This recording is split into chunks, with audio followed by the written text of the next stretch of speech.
Good afternoon. My name is Brian Nolan, and I have the honor to serve as the president of East Tennessee State University. On behalf of our Board of Trustees and our chairman, Mr. Scott Nicewander, it's my distinct honor to welcome you to today's summit on the future of our great region. Today, we're going to provide an overview of some of the economic opportunities facing Northeast Tennessee.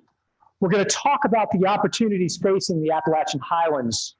We're going to hear from business and industry leaders, and we're also going to have the opportunity to hear from our governor as he outlines his vision for rural Tennessee.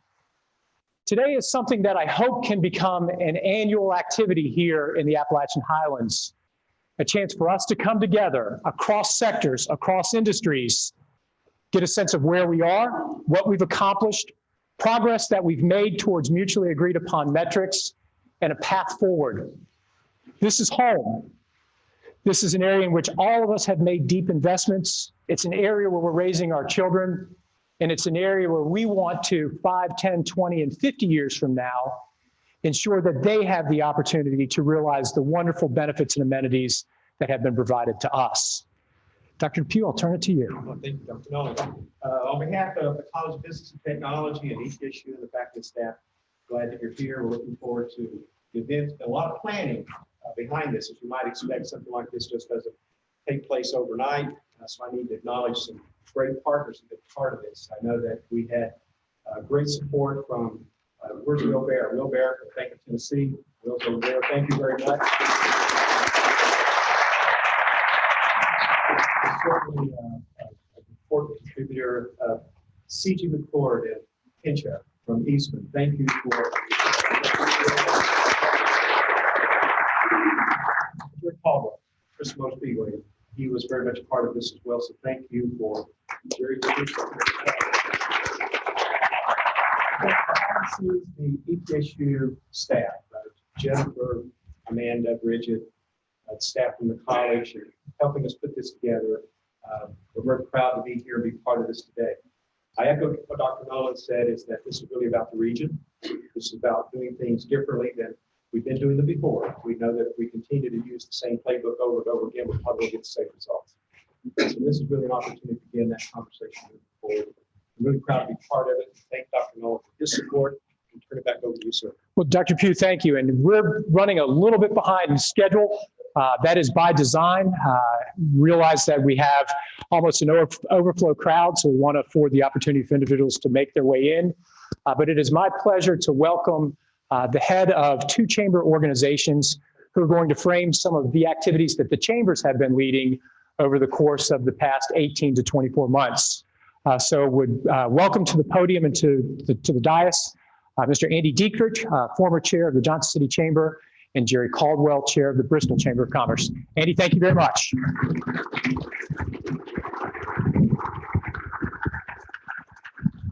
Good afternoon. Like Dr. Nolan said, I'm Andy Dietrich, past chair of the Johnson City, Jonesboro, Washington County Chamber of Commerce. A little bit about myself. Born and raised in this region. Born in Holston Valley Hospital in Kingsport, Tennessee. Yes, I'm a Dobbins-Bennett graduate. For the Johnson City people that are here, I do live in Johnson City. My kids will be going to Science Hill. So it's an interesting household right now with my wife and I are both DB grads. But my heart, my soul is in this region. And the only reason why I'm doing this is because I love it and I care so much for everyone in this room and everyone in this region. So on that note, why are we all here today? Hopefully you're here today because you love this region and you realize that we need population and economic growth. Regionalism, the word or term, has different meanings depending on where you sit, or likely many of you have a different definition or matter, a different attitude or approach about regionalism. Let me say that regionalism is about geography and a place on the map such as Northeast Tennessee, Southwest Virginia, the Appalachian Corridor, the Appalachian Highlands. Our region has many marketing taglines like the Mountain Empire, home of the fastest half mile, birthplace of country music, oldest town in Tennessee, the model city, the Twin Cities, the Barter, and the Tri-Cities. Our region, we don't change stereotypes of Appalachian by ignoring them and assuming they aren't there. We change them by embracing our culture and selling the positives of it. Here are some examples of businesses and other entities that currently proudly use Appalachian in their name. Appalachian Power, Appalachian State University, Appalachian Caverns, Appalachian Trail, Appalachian Service Project, Appalachian Ski Mountain, Appalachian League, Appalachian Mountains, Appalachian Community Federal Credit Union, Appalachian Hearing and Speech, Appalachian Fair, Appalachian Orthopedics, Appalachian Animal Hospital, Appalachian Farm Expo, Grundy's Appalachian School of Pharmacy, and Appalachian Funeral Home. Regionalism is about business, the economy, and competing in an ever-changing global economy. It is more about a more effective use of our resources, from disposable dollars to our greatest asset, our team and employees. It is positioning Northeast Tennessee and Southwest Virginia to compete with other communities. Let me emphasize that Johnson City is not Kingsport's competition any more than Bristol is our competition. It is exerting our influence at all levels of government through relationships with appointed cabinets. It is being welcomed at the table where decisions are made, convening meetings on topics of interest to the region and our respective communities. You know the phrase, if you're not at the table, you will be on the menu. Our meetings have been interesting, to say the least, so far, as we have asked the hard questions about ways to bring us closer together. How can we collaborate, cooperate, communicate, and coordinate more effectively? Who should be invited to the next meeting and the next, and so on. Getting a diverse group of people together is a challenge, but we have enjoyed success this past year and a half with our meetings. Our regionalism group has grown from 6 of us at the beginning to around 100 people today. We will continue these meetings in the coming months and years, adding others from the 2 states to continue these conversations. Jerry Caldwell, Bob Feathers, and myself have become immediate past chairs of our respective chamber boards. We will continue to facilitate the regionalism meeting, keeping the chamber boards and others informed. Let me share that this year and a half has been led by the business community through our respective chambers, whose membership consists of nearly 3,000 businesses. Here are several things that have happened since these regionalism discussions have been going on. First, we need to applaud the joint meeting of the Washington County, Tennessee, Sullivan County Commissions.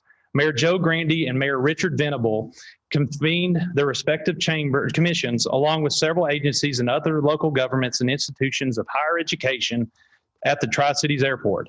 They announced a proclamation that called for both governments to determine ways to work better together on growing our economy. They have appointed subcommittees called the Blue Ribbon Task Force to address a number of key issues.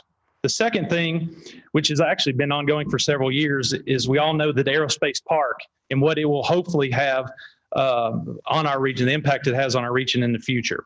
Thirdly, the 3 chambers signed a regional resolution this past year to work better together for the overall good of Northeast Tennessee and Southwest Virginia. And these are just the tip of the iceberg. And the last thing that's just been ongoing here as of late, NetRep and Networks are both working closely together to support one another regionally. Why are we doing this now when leaders have tried this before and it hasn't worked? We can now see that the data that will be presented later in this forum, that we have to act, and we have to act now. Our regional economy is stagnant, and so is our overall population growth or lack thereof. If we speak with one voice instead of 8 to 10, we will get more accomplished in Northeast Tennessee and Southwest Virginia. This will not be easy, but we must persevere. These next 48 months, with newly elected governors, state representatives, and delegates, give us a time frame for getting the big R's for results instead of the little R's for reasons. I want to leave you today with several different quotes that go with what we are trying to accomplish in our region. And the first one, stop being afraid of what could go wrong and start being excited of what could go right. And that was from Tony Robbins. The next one, change is the law of life, and those who look to the past or present are certain to miss the future. John F. Kennedy. Change is hard at first, messy in the middle, and gorgeous at the end.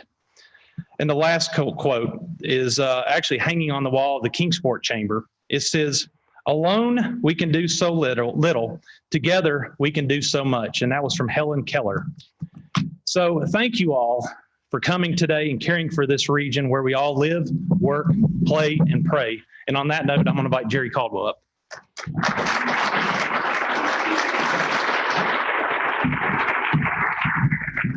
Thank you, Andy. Well said. I will give regrets for Bob Feathers, who hates he can't be here. He was called out of town on business. As immediate past chair of the Bristol Chamber and appointed to kind of lead this regional conversation with Andy and Bob, I want to say thank you. It is so encouraging to look out in this room and see all of the regional leaders here open to this conversation.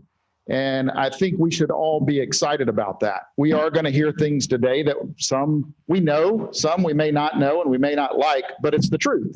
And it's important, most important, how we move forward from here. As I was reflecting on this, I thought back, I was just recently participated in a thing called Leadership Tennessee. There are 45 leaders from across the state of Tennessee, all across the state, Memphis, Nashville, Chattanooga.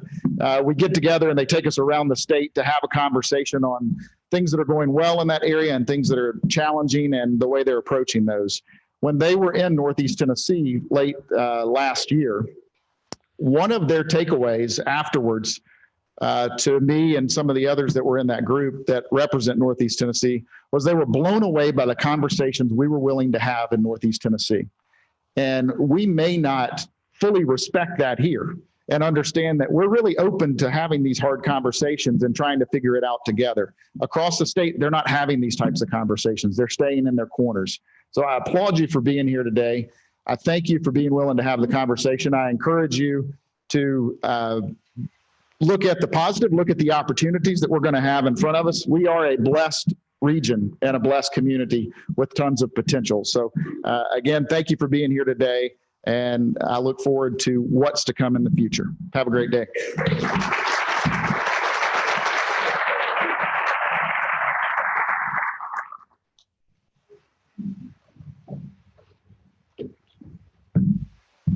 I would now like to welcome to the podium Mr. Adam Dixon and Mayor Joe Grandy, who will provide an overview of activities that have been underway at the county level to promote this regionalism effort.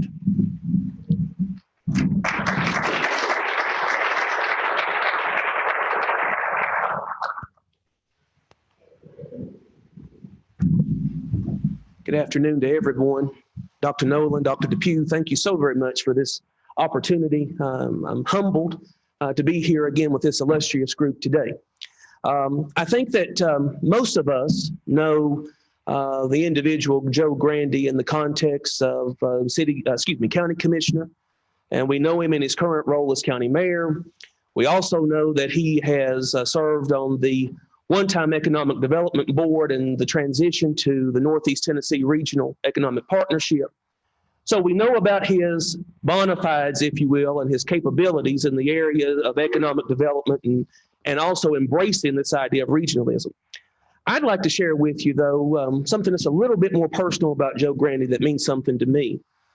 In my 2 decades of public life here in Northeast Tennessee, and I'm a product of Telford, New Victory, Shea Crag. So I'm born and bred here in Northeast Tennessee as well, Mr. Dietrich. And so growing up here in this area and in my 2 decades of public life, there have been occasions and instances where you go to meetings and functions and you are the only person of color in the room.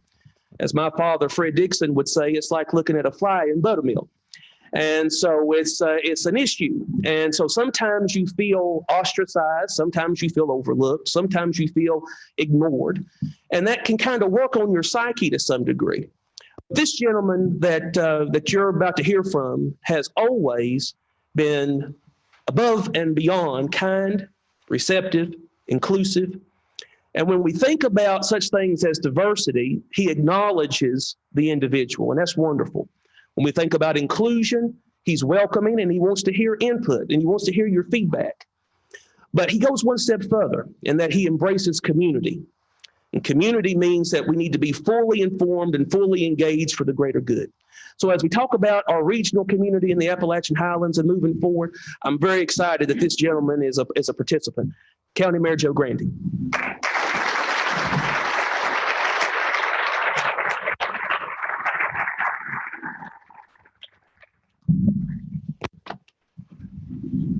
Well, good morning. And thank you for allowing me to spend just a few minutes with you. When I look around this room, you know, what I see are folks that are deeply involved in regionalism and deeply involved in the business and the community. And it makes me wonder why I'm up here addressing. And I just will say this, that I'm about to say something I thought I would never say, that I am here today representing government. I know it's scary to me too, I'll just say. Sullivan County Mayor Richard Venable, my friend, sends his regrets for not being able to be here today. He's a little bit under the weather. And he sends me to give you a few remarks on some of the things that we have collectively been working on over the past year or so since this term has begun. These remarks are prepared with his input, just so that you know it's not just a Washington County mayor standing up here talking about a few things that we've put together. But Mayor Venable and I will likely agree on a good bit of what we are going to hear today, not the least of which are issues that are concerning our region. For instance, no doubt our region's population is aging at an alarming rate. Likewise, our per capita income growth continues to lag behind the state and national averages. And we must stem the tide that drives our best and brightest young people to markets outside of this region. And you're going to see the importance of that just a little later. Last fall, Sullivan County Mayor Richard Venable and I brought the commissions of Washington County and Sullivan County together to meet for the first time. And we agreed that we will only succeed if we collaborate. A joint resolution was adopted in support of regional cooperation by the two entities and to enhance economic development. This was a small but important step for our area. Following that meeting, we developed a Blue Ribbon Task Force, as Andy mentioned a few minutes ago, of regional mayors and leaders to appoint 5 action groups to study key focused areas on a regional approach where work was already being done independently. These groups comprised about 70 participants from all over the region. They were participants from Washington County, Sullivan County, Greene County, Unicoi County, Johnson County, Carter County. And they began to work last spring, and their conclusions and recommendations are going to be reported out to the task force in just a few weeks to come. And the preliminary indications are that these existing programs, which can be strengthened through a regional focus in these 5 areas. We looked at entrepreneurial, business development, and recruitment. And I see some folks out here that have been very much involved in that. Existing business development and retention was another area of focus. Workforce excellence was an area of focus. Regional tourism promotion and primary job recruitment was the 5th. The early conclusions included, starting with entrepreneurial development, a need for entrepreneurial training, tools, and support, which are the biggest obstacles and deficiencies in the region when we compare ourselves with other competitive markets. But it looks like we have an opportunity to capture potential grants that can assist in addressing this deficiency by funding a new regional MedTech advanced manufacturing business accelerator. And this will be an exciting opportunity for some of these students that we're trying to keep in the area coming out of these schools. The existing business development group found that local business has a huge impact on the region as it employs all the folks, and that people employed by these individual businesses travel across county lines that they don't even know exist.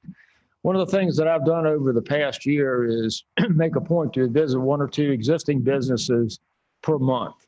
And it's exciting because these folks out there running these businesses are enthusiastic about being in this community. It's a great place for distribution, and they love the workforce in general, although we certainly have some challenges with it. In fact, 2 of the most recent announcements that we made in terms of job growth have come from existing businesses.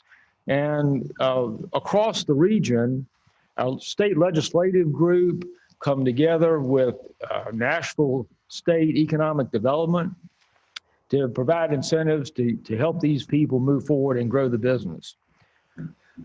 Workforce excellence or job readiness is truly a regional issue.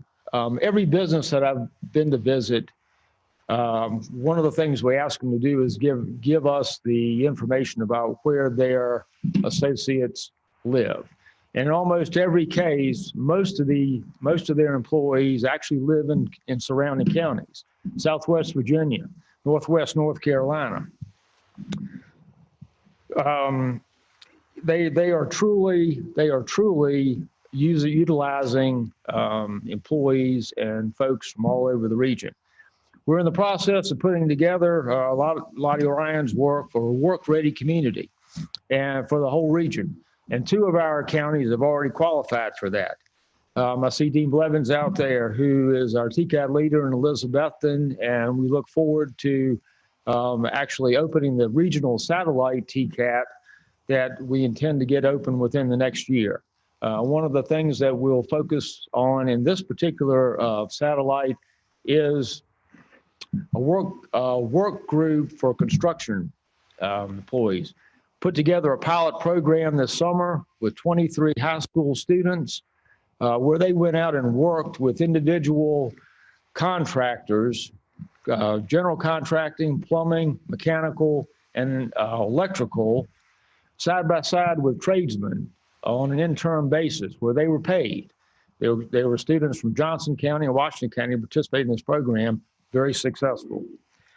On a tourism promotion group, these folks have put a ton of thoughtful effort into the focus area and recommendations forthcoming on how they'll work collaboratively to improve the regional tourism.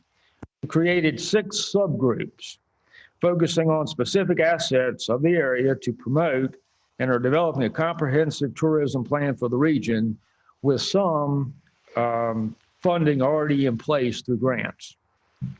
And finally, primary job attraction group is exploring areas where traditional business recruitment could see a major enhancement through regional focus.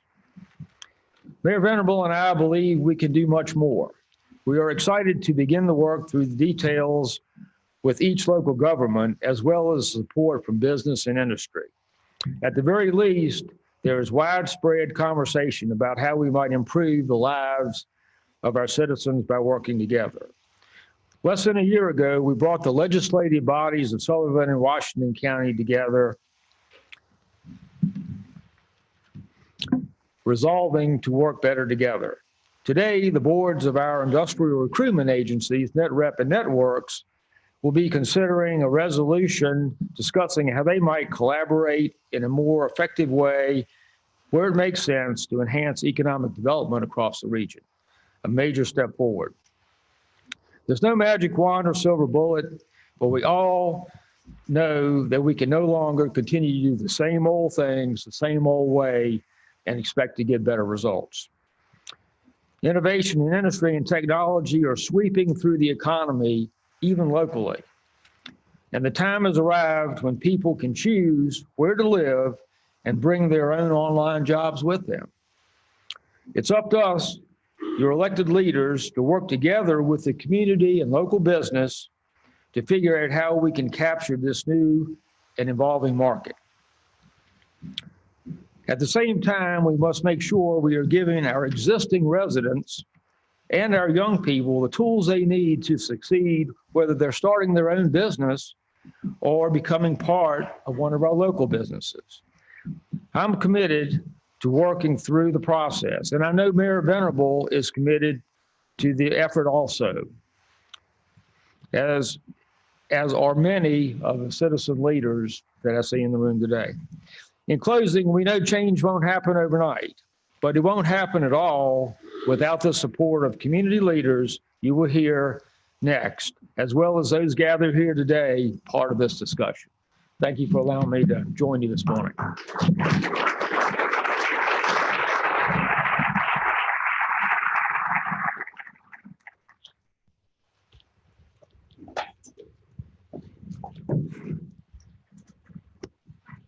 Grab the clicker.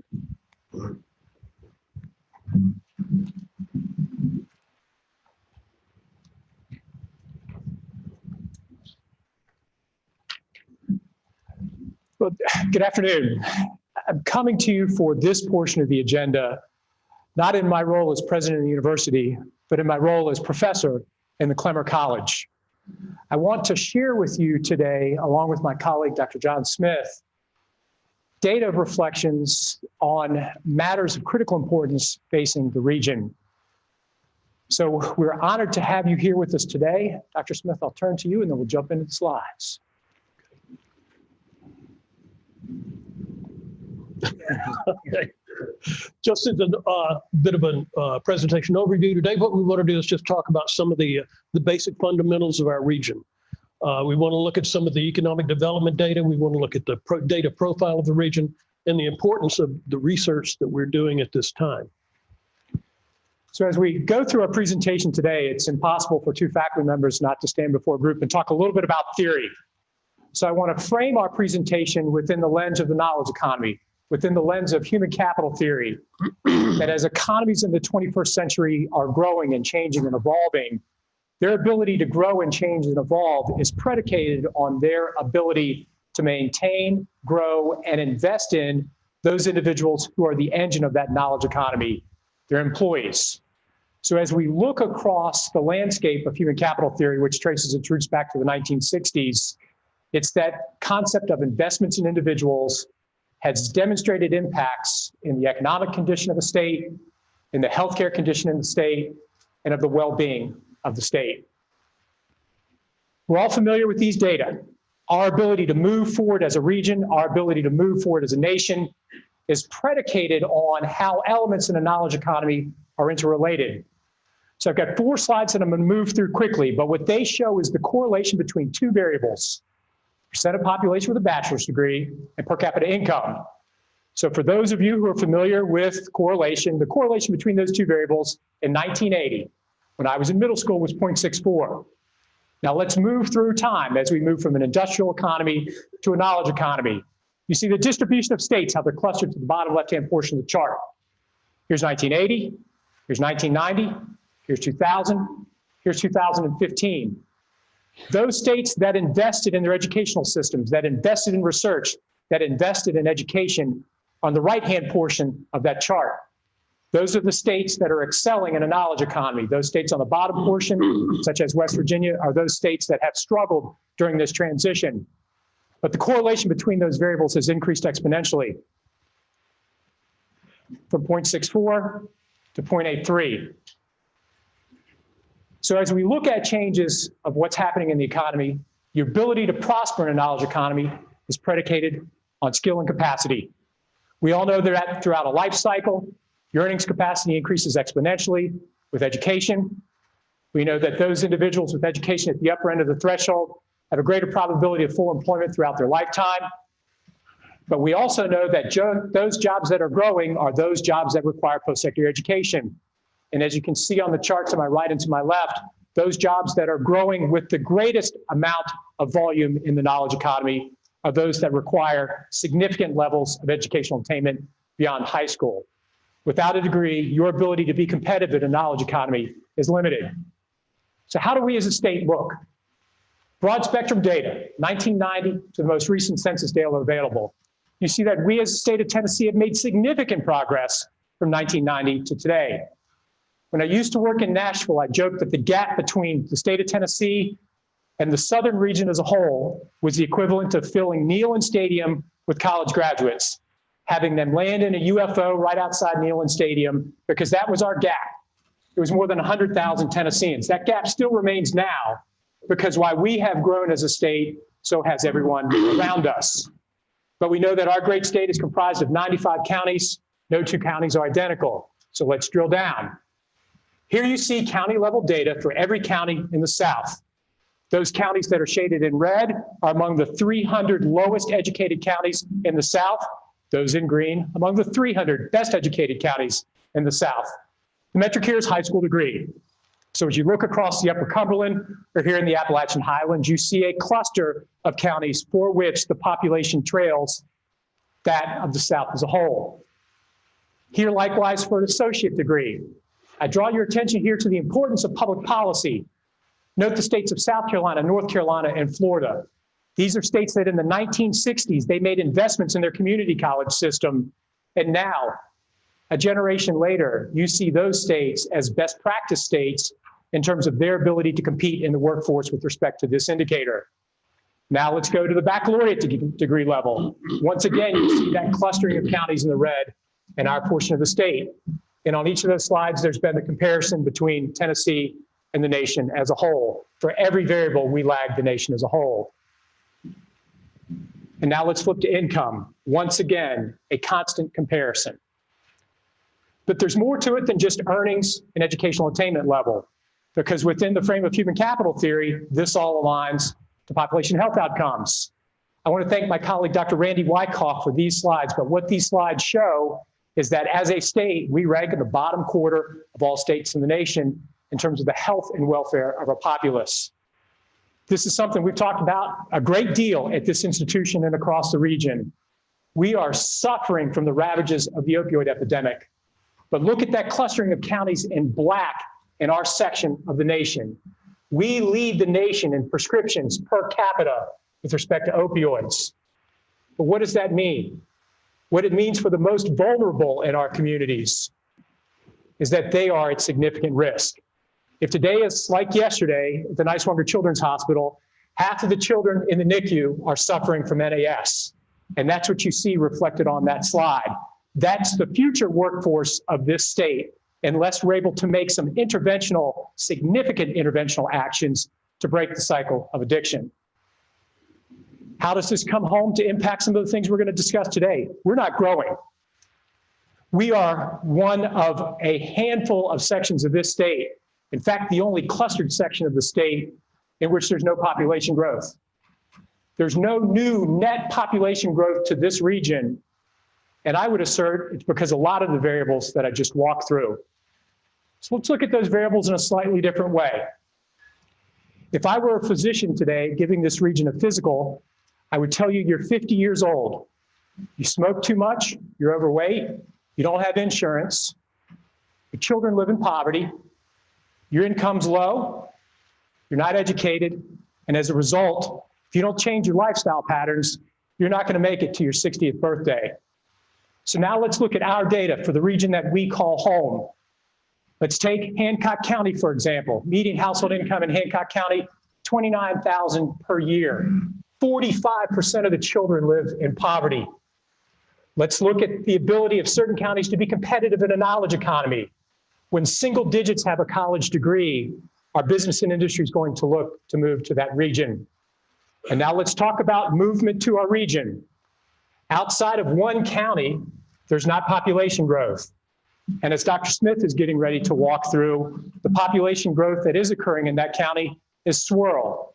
People moving from Carter to Washington, Unicoi to Washington. There's not a lot of net immigration. So that's part of the conversation that we as a people need to have.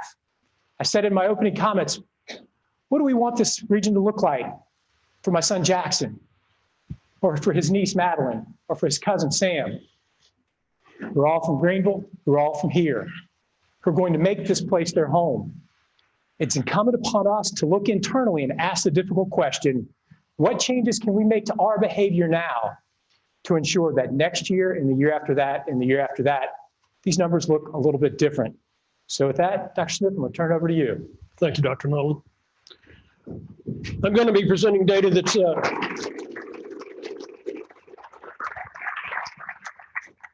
I'm going to be presenting some data that is oriented a little bit differently on some other metrics than those that Dr. Nolan had touched on. But I'd like to start off by looking just at the real gross domestic product and using the United States growth in real domestic product as an example. It'll provide a couple of bits of information that I want to emphasize. First of all, if you will notice, and it's difficult to see in this particular slide, but there are three recessions that took place over this time period. There was one in the 1990s, about 2001, another, and of course, what we call the Great Recession of 2008.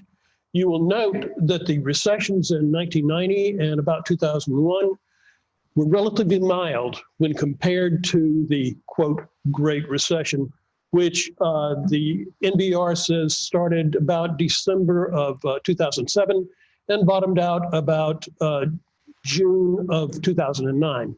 Now, what we know from most of our regional economies, that we entered a little bit later and we bottomed out a little bit later. As a result, I'm going to be using 2 data points as benchmarks. We're going to look at data that is geared to 2008, which was just about the time when we started the recession. We still were at a high. And then about 2010, where we bottomed out. The other thing I want to note with this slide is the definition of something we call a resilient community or a resilient economy. By definition, a resilient economy, either national, regional, or local, is an economy that can absorb a shock like a recession, recover, and then resume a positive growth path, which is either as good as or greater than the one it was on before. Clearly, you can see that this is what's happened with the overall national economy. We took the shock, we recovered, we rebounded, and we went to a growth path which was higher than the one we had seen before. Now, what I want to do is to look at some of the MSAs, Metropolitan Statistical Areas, which I would view as being our benchmark group or cohort group. Most of them are in Middle or East Tennessee. And I've also included Asheville because that's one that we're all concerned about. It's just down the road from us, and it has a different economic experience than we do. Now, we talked about the ability of an economy to absorb a shock. The top bar or graph is for Nashville. Now, we all have seen that Middle Tennessee, Nashville in particular, has really been growing. You will notice they got hit by the shock. It was a lot milder for them than others. They recovered, and they assumed a growth path, which was better or steeper than the one they had been on before the recession. Now, if you look down at the other MSAs, Knoxville, Chattanooga, Asheville, Johnson City, and Kingsport, you'll notice that the slope is a little different. Now, it's a little difficult to see because of the scale once we include Nashville in here, so I took it out. And now you can see the effect, or at least the way that our economies are rebounding from this terrible recession. At the top, you see Knoxville. They took a hit. It took them a little while, but they assumed a real positive growth path. Likewise, Chattanooga. Also, look at Asheville. As they rebounded, they actually assumed a growth path which was greater than the one before, more positive if you look at the slope. On the other hand, Johnson City, which is at the lower end or the bottom graph, is pretty much stable. Hardly any rebound, if any at all. In the Kingsport MSA, no rebound. In actuality, it is continuing to decline. There was a bounce, as you can see there, about 2012, but after 2012, the growth path went negative. Now, this is a good way to compare it with the other MSAs that we're looking at. You'll notice that I have the 2010 to 2017 data, which is the only data, the most current data I could get, which compares the change in real GDP growth, real GDP, adjusted for inflation. You will notice that all of the other MSAs that we're using here as benchmark or comparison MSAs had a real robust rebound. In particular, you will notice that Asheville and Nashville really were rebounding well. The disturbing thing that we see here is for Johnson City, a very, very modest rebound. And for the Kingsport MSA, a negative growth path. Now, another use of GDP statistics, real GDP, is the GDP per capita. Now, much of the literature will say that, especially for international comparisons, GDP per capita is a measure of wealth. That is, the GDP is the total output of the community, all the stuff we make and sell, divided by the population, is on an individual basis what we're doing. As that number falls, the typical analysis would infer that the wealth of the particular economy we're looking at is shrinking, or the income, the positive aspects of their community. Once again, if you look at this, you will see our growth path is not positive, or at least only mildly positive, and we lag far behind our comparison MSAs. In particular, our brother at Kingsport is suffering a little bit more than everybody else. Another metric that we use when we look at the recovery from recessions for economies is civilian employment. Now, this civilian employment is taken from the CPS data, which is different than some other data that you'll see. And what you'll notice is, once again, there was this real profound impact of the Great Recession. But once again, as a nation, we took the hit, we rebounded, and assumed another positive growth path. This is the same data as before. Now, I haven't gone ahead and taken out the Nashville data because this is particularly striking. Notice the growth path that Nashville's on. Now, notice the growth path that our other comparison MSAs are on. And finally, ours. Now, when I say ours, Kingsport and Johnson City. There may be some people out there who are going to say, well, I'm from Johnson City. Kingsport looks a lot worse than us. That's a lot like somebody walking into your household and say, well, you're not near as ugly as your brother. We move in tandem. We are one economy, regardless of the fact that historically we always think of ourselves as being separate.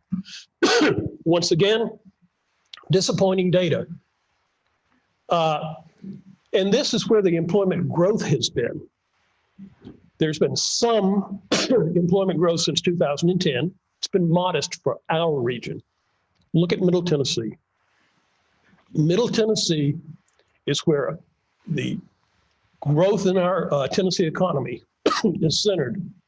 It's powering everything.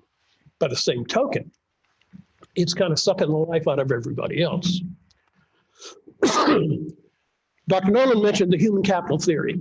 That human capital is a reference to your workforce and how well trained they are.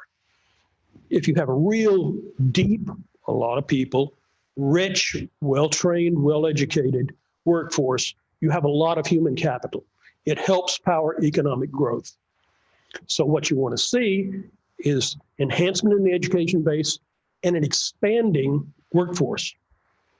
What we see is that for our region, it's not so good. What we see is that we're actually experiencing a declining workforce. Our human capital is shrinking. Everybody else's, or the comparison group, their human capital is growing. Knoxville, a little bit less than one might expect. I like to think of this as the Northeast Tennessee effect. But Asheville, once again, is just really booming. Where's the labor force going? Well, 2010 to 2018, depths of the recession to last year. You will see Northeast Tennessee, Western Tennessee has had shrinking workforce. Now, our workforce is simply the population over the non-institutionalized population over 16 years of age, either seeking employment or employed. This is a bad picture. Now, hopefully, we would have in-migration that would help offset some of this, this dynamic. This is a migration signature for the state of Tennessee. It comes from the Population Laboratory in University of Wisconsin-Madison. Now, the thing I want you to notice about it is that this is for the 2000s. And what we have are different age cohorts, which show you age cohorts that are coming into Tennessee. For the far left, let's say from 0, infancy, to about 19, actually those people who are moving, typically moving to a region with their families. The next group you see where the little peak is, the first peak, is the millennial generation and the college generation. A lot of these folks are coming to Tennessee. Tennessee's a very popular place now for a variety of reasons, as we know. We also have nice positive in-migration, net migration, that is out-migration subtracted from in-migration, in what I'd like to call the family formation and mature family region, which will be about 30 to about 50. Finally, one of the effects of our no income tax policy, we have a real nice inflow of people of retirement age. So Tennessee as a state has really good migration signature. We're bringing in people. Now, oops. As we look at individual MSAs, it's kind of difficult to pick the data out. The data that we have is county data. Now, we know that, and this is Nashville. We know that Nashville, the MSA consists of about, 16 counties? So I'm only going to take the central county, Davidson County, and a couple of the other counties, Williamson County and Rutherford. Notice the peak there at the 20 to 24 age. This is a migration signature that is common for communities that have universities. A lot of people come in. If you look at Knox County, you'll see the same peak. So college kids come in. Now, you will notice that for, for Davidson County, the college kids come in, they're about 20 to 24. And we also have the other millennials coming in who are up to about 25 or so. The young college graduates, they're moving into Davidson County. Now, this is two of the suburban counties, Williamson County, which is one of the most rapidly growing counties in the state, and Rutherford County. And the reason you see the peak for Rutherford is because Middle Tennessee State University. What we see, though, for those Davidson County and Rutherford County is that although they get a lot of millennials in, and you will notice on the horizontal line, the age group, as these people age out and start to create families, where do they go? Well, they migrate into the surrounding communities where the households are more comfortable. They get out of the traffic. That's what Nashville looks like. Let's see what our MSAs look like. Well, there's Washington County. That's us. That's ETSU. We're the bump. We bring kids into this county. They stay for a while, and then they leave. Where do they go? A lot of them go to Middle Tennessee because that's where the jobs are.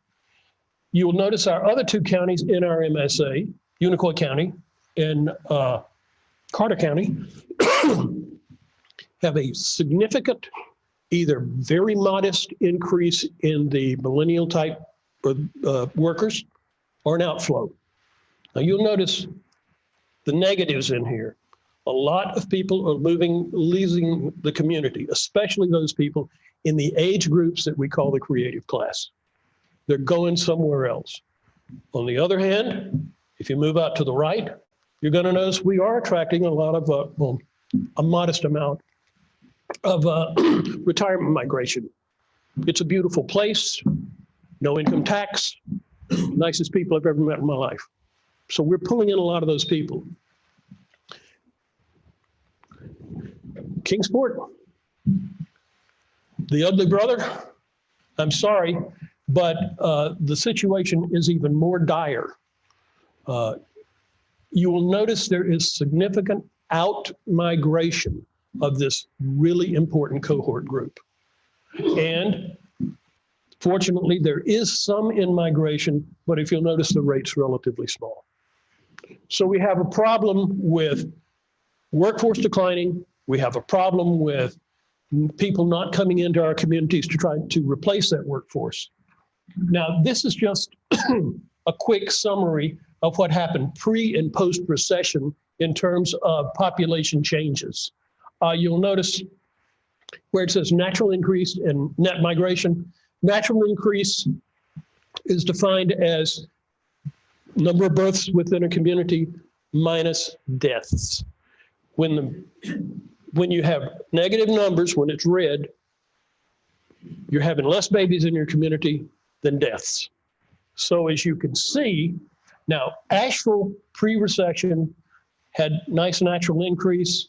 Johnson City, really, that's almost zero. And Kingsport, negative. And Knoxville, positive. Post-recession, you will notice that the picture got darker.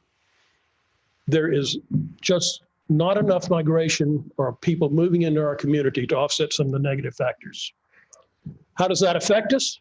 Well, it changes the age distribution, which is just a logical consequence of what we've seen. You will notice that over time, the age distribution of the percentage of people 15 to 44, your prime consumers, has fallen for all 4 MSAs. Generally speaking, for most of the 383 or so MSAs in the country, that's typical, especially for some of the more rural region like our own. The flip side of this, we're getting older. More and more older people don't leave or they migrate to some of these areas. Not only that, we can see our human capital is eroding, but Dr. Larry White, who is the chair of our Center for Banking, and I have also been working on some data, trying to find a proxy for what's happening to financial capital as well. It's hard to find a proxy for that. One of the things that we've done is we've looked at FDIC data for commercial branch bank and savings institution deposits. We looked at the change pre and post recession for the levels of deposits at commercial banks, savings institutions, and branches of foreign banks by county or by MSA. Once again, let's look at now this is nominal. These are the dollars that the bankers count. And we can see that pre-recession, Tennessee had a nice percentage change within that period that we're looking at. Post-recession, it even got better. So the money in the banks, the branch banks for this increased. How about savings and loans? No, or rather, excuse me, I'm dating myself. Credit unions. Let's not talk about them right now. And that's not because we don't want to. This is just the data that we can get our hands on. Well, please note Johnson City and Kingsport. Now, if this is in fact a proxy for financial capital that is available to entrepreneurs in your region, this is not a good thing. If you look at it in real dollar terms, it's almost catastrophic. So what we can see here is that we have a lot of negative factors that we have been able to detect using our physical checkup of our community. Dr. Nolan? Dr. Smith, thank you for that overview. And quite often when I am before groups and present information on data and statistics at a county level, Donna jokes with me that it's the hide the sharp objects presentation. So I hope that you all had your pens in your billfolds rather than stabbing yourself in the hand, because this is painful information to hear, but it's reality in the world that we call home. As Dr. Smith has outlined, we're shrinking in terms of population. We're shrinking in terms of the population that is moving directly into the workforce. From a health perspective, we do not model the variables that we would like for ourselves. And what I have up on the screen are some questions for us to consider. Not questions to answer today, but questions that in many respects frame the work of the individual that is going to take the stage next. Questions about how are we positioned as a region, questions about how well are we coordinated, how competitive are we, and do we speak with one voice? Because as you look across what has happened in this decade, this has been the most prosperous decade in my lifetime for the state of Tennessee. But that decade passed us by. Look at new business and industry starts. Look at grants from ARC. Look at those things that states invest in and fund. How well positioned are we to take advantage of the biggest boom in my lifetime to date? I think if we look at ourselves in the mirror, you would see we're all together a little bit disjointed. We're not all together too unified. And I think the reality is a reality that was reflected to me last session. Last session, we were working with members of our delegation, and I thank them for being with us here today, to try to make some investments in pediatric trauma surgeons to address some of the gaps that face this region. And as I talked to members outside of our delegation, here was the response that I received. Brian, we're not going to do anything where you all live until you get your act together. Because I hear a request from you, I hear a request from 8 other people. You all have no idea what you want. Until you can speak with a unified voice, we're going to invest somewhere else. So these questions to me are an opportunity to reflect upon how do we position ourselves so that next year, 5 years from now, 10 years from now, when we stand before you and present your annual checkup, our annual checkup looks a little bit different than it did today. So we're going to transition here. So it's now my pleasure to welcome to the stage Mr. David Golden, the Vice Chair of our Board of Trustees. David.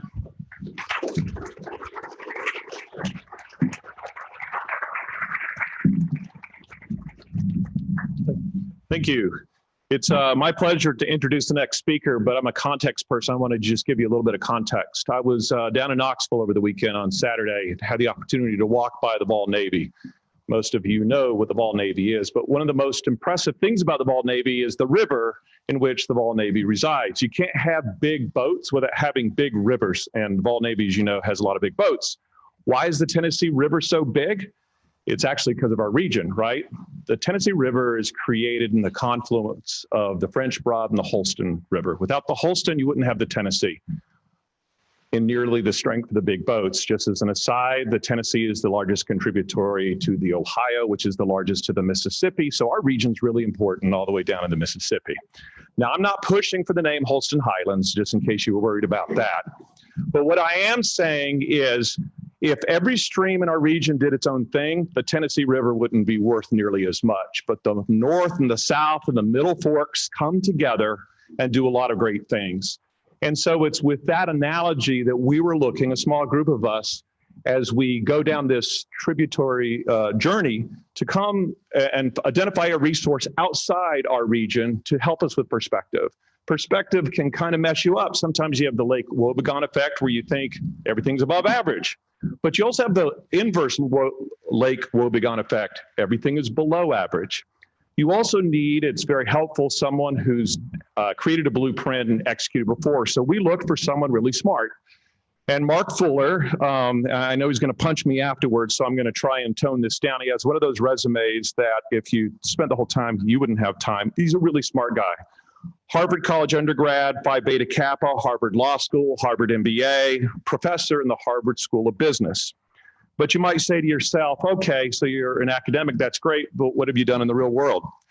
In addition to co-authoring or authoring over 200 books, articles, and teaching cases on competition in global industries, business is war, Japan's business renaissance, prosperity, competitiveness, and moral purpose, and lecturing at Harvard, Yale, MIT, University of Pennsylvania, Northwestern, West Point, and the list goes on, Stanford, London Business School. He also was the founding chairman and chief executive officer of the Monitor Group. Now, if you're into business strategy at all, you know that the Monitor Group at its height was generally considered the best business consulting and strategy firm in the world. Between 1983 and 2010, he was the CEO, grew to a staff of 2,000 people, 27 offices, in 18 countries, and also advising investing over $4 billion of investment capital. If you name a company that's been successful over that period of time, chances are they worked with Monitor at some point. He also sits on a number of boards in addition to his philanthropic work. He is the founding director of the South Asia Institute at Harvard University, a former member of the David Rockefeller Center for Latin American Studies, U.S.-Russian Business Council, and the list goes on, including the only non-Saudi member of the National Competitiveness Council of Saudi Arabia. But beyond, all right, so he's smart and he's got experience, but to work effectively in our region, you have to have heart. And we knew we found the right person when a small group of us flew to Boston and sat down with Mark, and we were just hoping Ross would help us. And by the end of the conversation, Mark said, I personally want to do this. I want to come to your region. I want to learn about it. And I think with this trip, he's now officially become a citizen of the state of Tennessee. He has spent a lot of time here. And so it is with great pleasure I introduce to you my friend, Mark Fuller.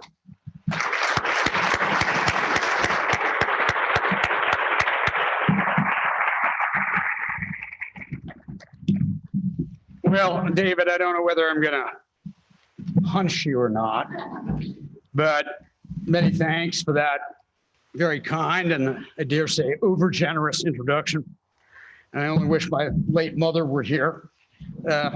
First of all, to hear it, but secondly, to provide some amendments in the spirit of the whole truth. I also want to extend many thanks to the scores of people, many of whom are present in this room, who've been so helpful to me and my team in advancing our understanding of the region through their candor and their caring. Now, we've all just seen Dr. Smith's and Dr. Nolan's data. And that data is sobering.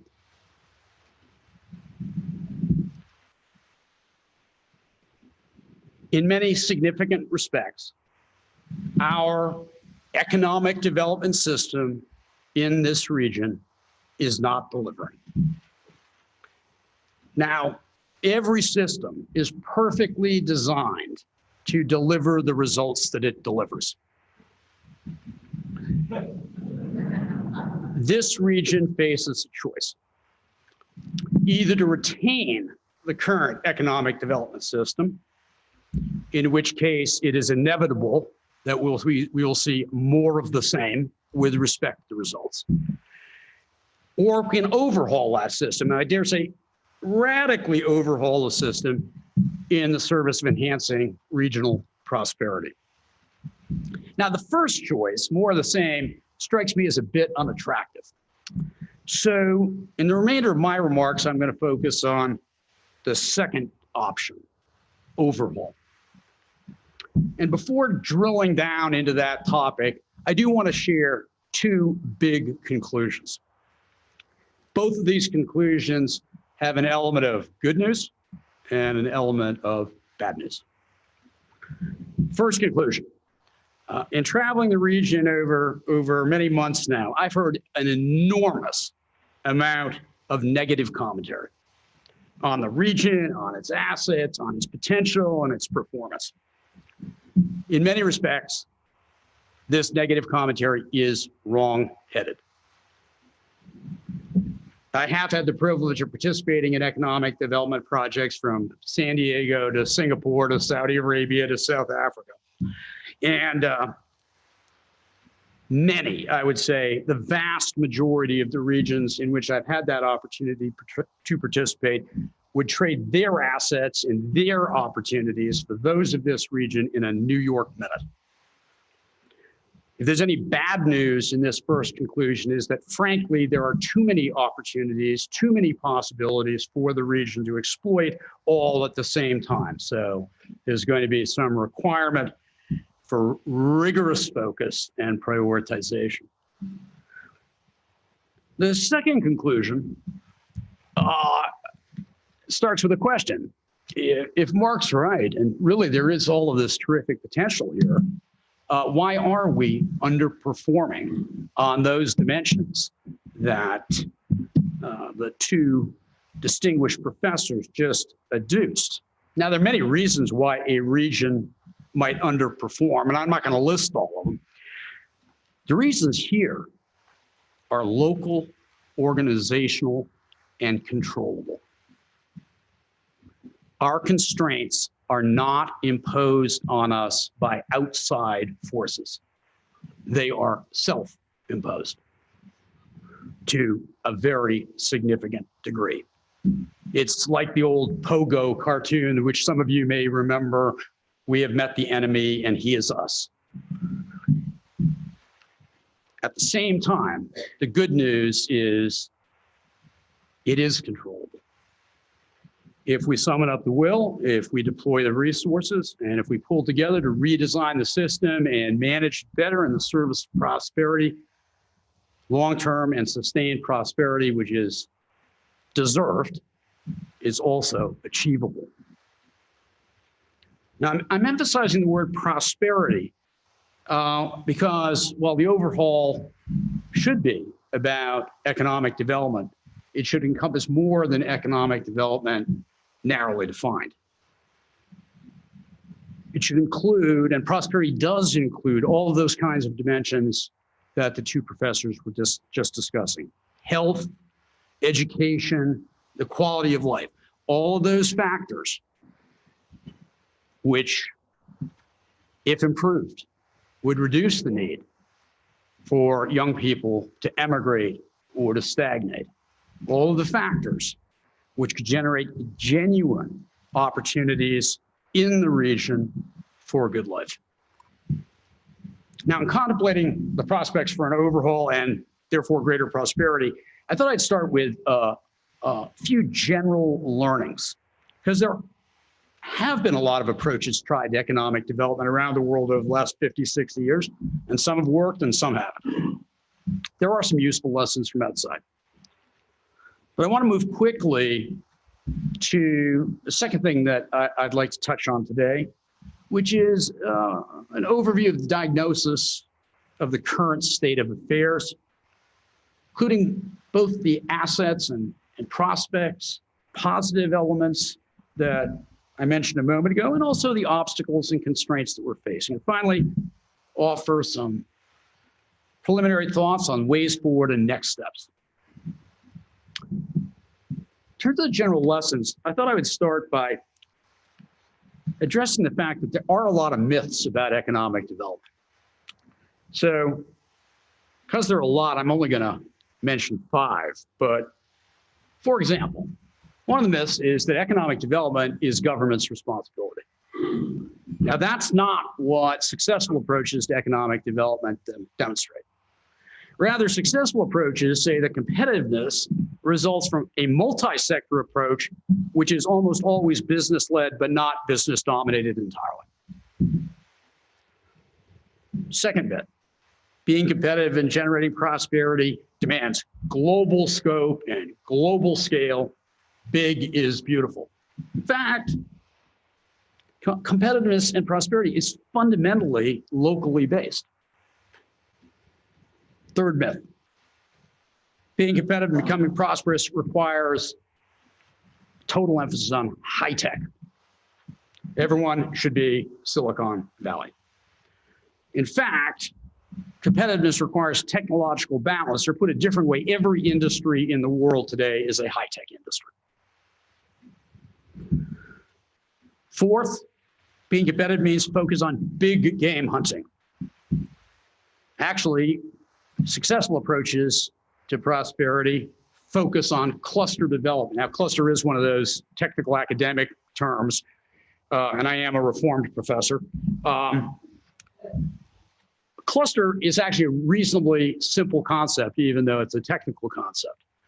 Cluster is more than a company, and a cluster is more than an industry.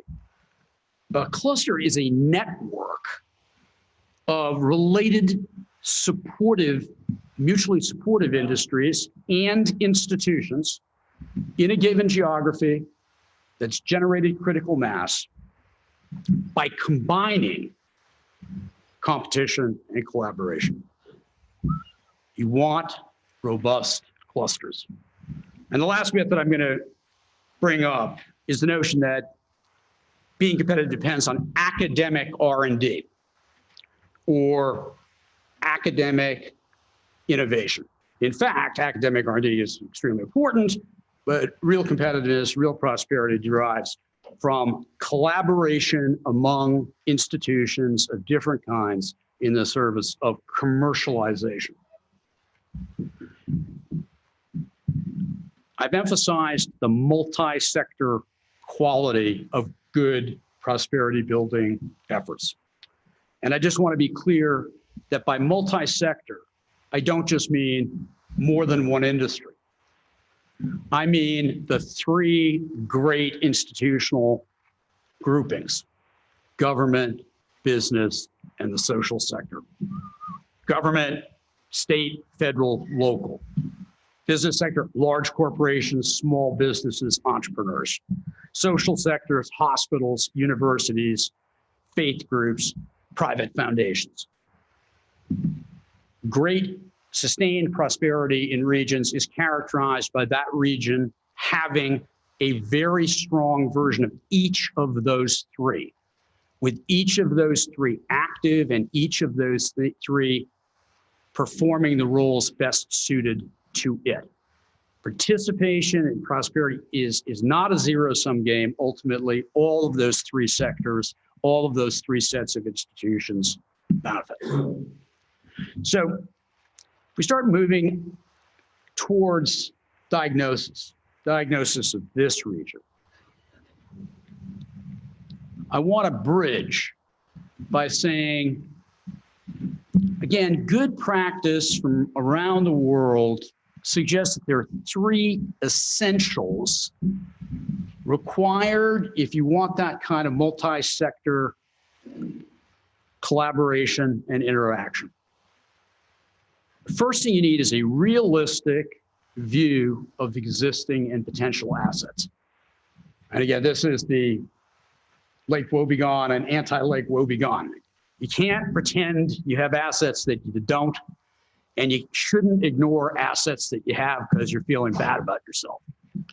I'm going to come to some specifics on this region's assets in just a moment. But beyond the assessment of the assets, you need a compelling strategy for mobilizing and upgrading those assets and turning them into clusters.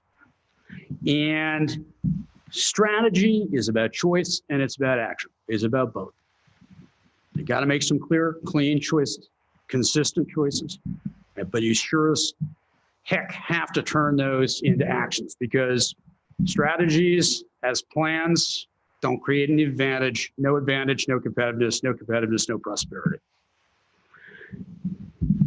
Of these three, I believe that the one that has held this region back the most is the third of the three critical things to you. It's not the existence of real relevant assets. In some cases, it's not even the absence of a clear strategy. Rather, it's the third requirement: sufficient action capability, leadership, organization, systems, and very importantly, culture to deliver against the choices made. Now, all three of these essentials could be improved in the case of this region. But I want you all to think particularly about that third, what I'm calling action capability, organizational capability, leadership capability, systems, and culture. I'm going to start because I think it's so important that we be realistic, but also optimistic about our assets, with a little bit on how we see the asset portfolio of the region. We clearly have a non-trivially long list of just positive things. Great natural environment, strategic geographic location, generally excellent quality of life, some terrific anchor companies and institutions, many of whom are sitting here in front of me, an active social sector, deep engagement in social activities, and philanthropic activities by the average person, really pretty good infrastructure here, and the list goes on. Now we have some attributes of the region which are more mixed. They're not entirely positive, nor are they entirely negative. So the local topography. I don't know how many times I've heard that we don't have enough flat land. But on the other hand, we have some really beautiful mountains. So exploiting the positive part and mitigating the negative part, we have actually a quite good human asset base here, but it's imbalanced and it's declining in some ways. When I say it's a quite good human asset base, without being totally politically incorrect, I'm under the impression there are an awful lot of people who actually want to work. That is not true of every region that's trying to economically develop. We have a very interesting potential here with respect to entrepreneurship. I'll come back to this a little bit later on, but we were talking about correlations. The best correlation about increases in prosperity is the correlation with new company formation. It's almost a perfect correlation. So you can be a rich country, but if you don't have a lot of entrepreneurship, you're not going to get any richer. And you can be a poor country, you have a lot of entrepreneurship, you can get richer. And people think about entrepreneurship as an active individual or small group heroism, two wizards in a garage coming up with, you know, an Apple computer. Now, I am not taking nothing away from individual entrepreneurs. On the other hand, it turns out that the context for entrepreneurship is really important. Does the geography support entrepreneurs, or does the geography not support entrepreneurs? Does the business community, existing business community support entrepreneurs? Does the existing governmental institutions support entrepreneurs? Do the educational institutions help entrepreneurs or not? We did a survey as part of our work on the attitudes and beliefs, which is a critical element in the context. And this region scores very high. And I don't mean very high relative to the rest of Tennessee. I mean, it scores high on a global basis. Potential for, or a lot of untapped potential with respect to entrepreneurship. And then there's they're really important cultural or mindset attributes. And I'm going to return to those in a moment, which cut both ways. Now, we do have some kind of outright negatives. Historically, we've had a lack of connectivity, and that's not just a lack of connectivity within the region, although we've already heard today of some things that are underway to remedy that. We haven't had that much connectivity outside the region with other regions and what have you. And that lack of kind of networking experience and history is a problem. We've had overdependence on one or a few employers. We've had a lack of diversity along a number of dimensions that are relevant. But overall, to repeat something I said earlier, the region's asset portfolio compares very favorably with others. And successful regions that create long-term sustained prosperity are not only ones that have assets, but actually figure out ways to turn the deficiencies into assets. Technical term, exploitation of selective factor disadvantage. But what it's really all about is jujitsu on your weaknesses. So if anyone wants an example, up until about 1800, Switzerland was by far the poorest country in Western Europe. And you know what their big cash generator was? Sending their young men to be mercenary soldiers. That's why the Pope has a Swiss Guard. And now Switzerland, if you drop Luxembourg and Liechtenstein off the list, is the richest country in Western Europe. And what do? Well, they don't have a lot of flat land. And they couldn't grow anything on those darn Alps. So the first thing they figured out was they couldn't grow anything, but they could graze things there. That wasn't good enough either, because in the olden days, you couldn't ship dairy products. So they said, you know what we're going to do? First, we're going to make a lot of cheese, and then we're going to do this chocolate thing. Of course, there isn't a cocoa bean growing within, 3,000 miles of Switzerland, but they figured that out. And then they also said, you know what? We are literally going to invent a new industry, and it's called tourism. And the Swiss did create the modern tourism industry. We have these pretty mountains with these pretty lakes, and we're going to get people to pay and come see them. And of course, it's a region with very strong local identities built into every canton. If anyone's ever been there, it's 4 national languages and a rotating presidency. Again, the point I'm trying to make is they took some of the things which were perceived as disadvantages and turned them into advantages. In addition to exploiting some advantages that they did have. Now, I said I wanted to emphasize a bit the issue of culture, because culture is the underpinning of a region's action capability. And again, I don't know whether people are natives to this region are aware of it. This is a very strong culture place. Now, other synonyms would be total culture or deep culture. I have never seen a stronger culture outside of Japan. Certainly strongest I've seen in this country. And strong culture is really hard to change. all strong cultures have elements or attributes which can either positively or negatively affect the competitiveness of the region. And almost every element of a strong culture does have that potential to be either positive or negative, because culture is so hard to change. I think a lot of experts would say real cultural change only occurs intergenerationally or over multiple generations. Can't change in a year, 2 or 3 to increase prosperity. The trick is to leverage and emphasize the positive attributes or the positive side of any cultural element, and to mitigate, can't get rid of them entirely, but mitigate the negative ones.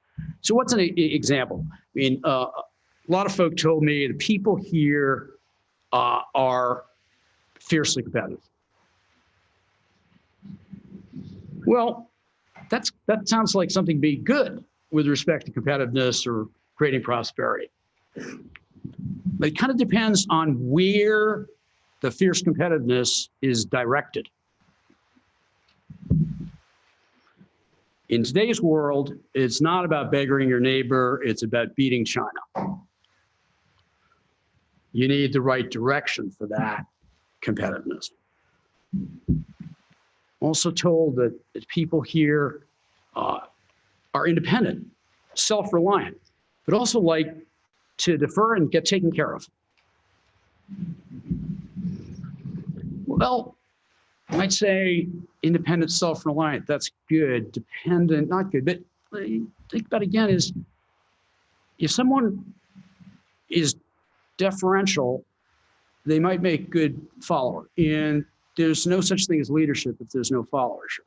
Having a bunch of good followers, again, if deployed properly, can be a big advantage. I could spend a lot more time on this issue of culture. I'm not going to. But you have a strong culture. It has positive and negative elements to it. I think it can be managed as an important part of an overhaul of the system, specifically with respect to increasing the ability of this region to act and to act together. Now, just getting a little bit more specific, when we look at the assets, that was pretty good. And we look at the results, they're not as good as we would like. And there's certain aspects of the economic development system that are not delivering. In fact, if you look at the precisely defined economic development system, it's quite complex. It's very fragmented, and it's insufficiently productive.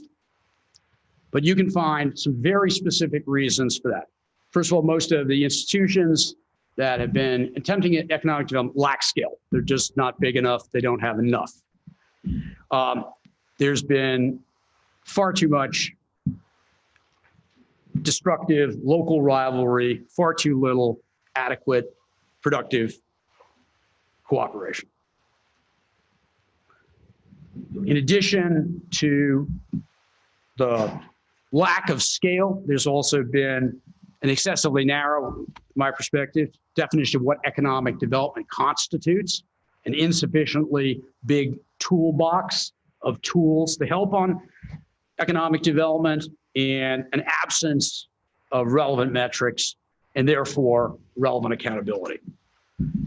With elements like lack of scale, high degree of internal rivalry, narrow definition, inadequate toolbox, it's not going to be a surprise if you get below average returns from the whole system. Now, if the diagnosis says that, yes, region right now is a bit of a mixed bag, probably not as bad as some think, but definitely in need of some improvement, what are the next steps, or what are some of the areas for next steps that we might consider?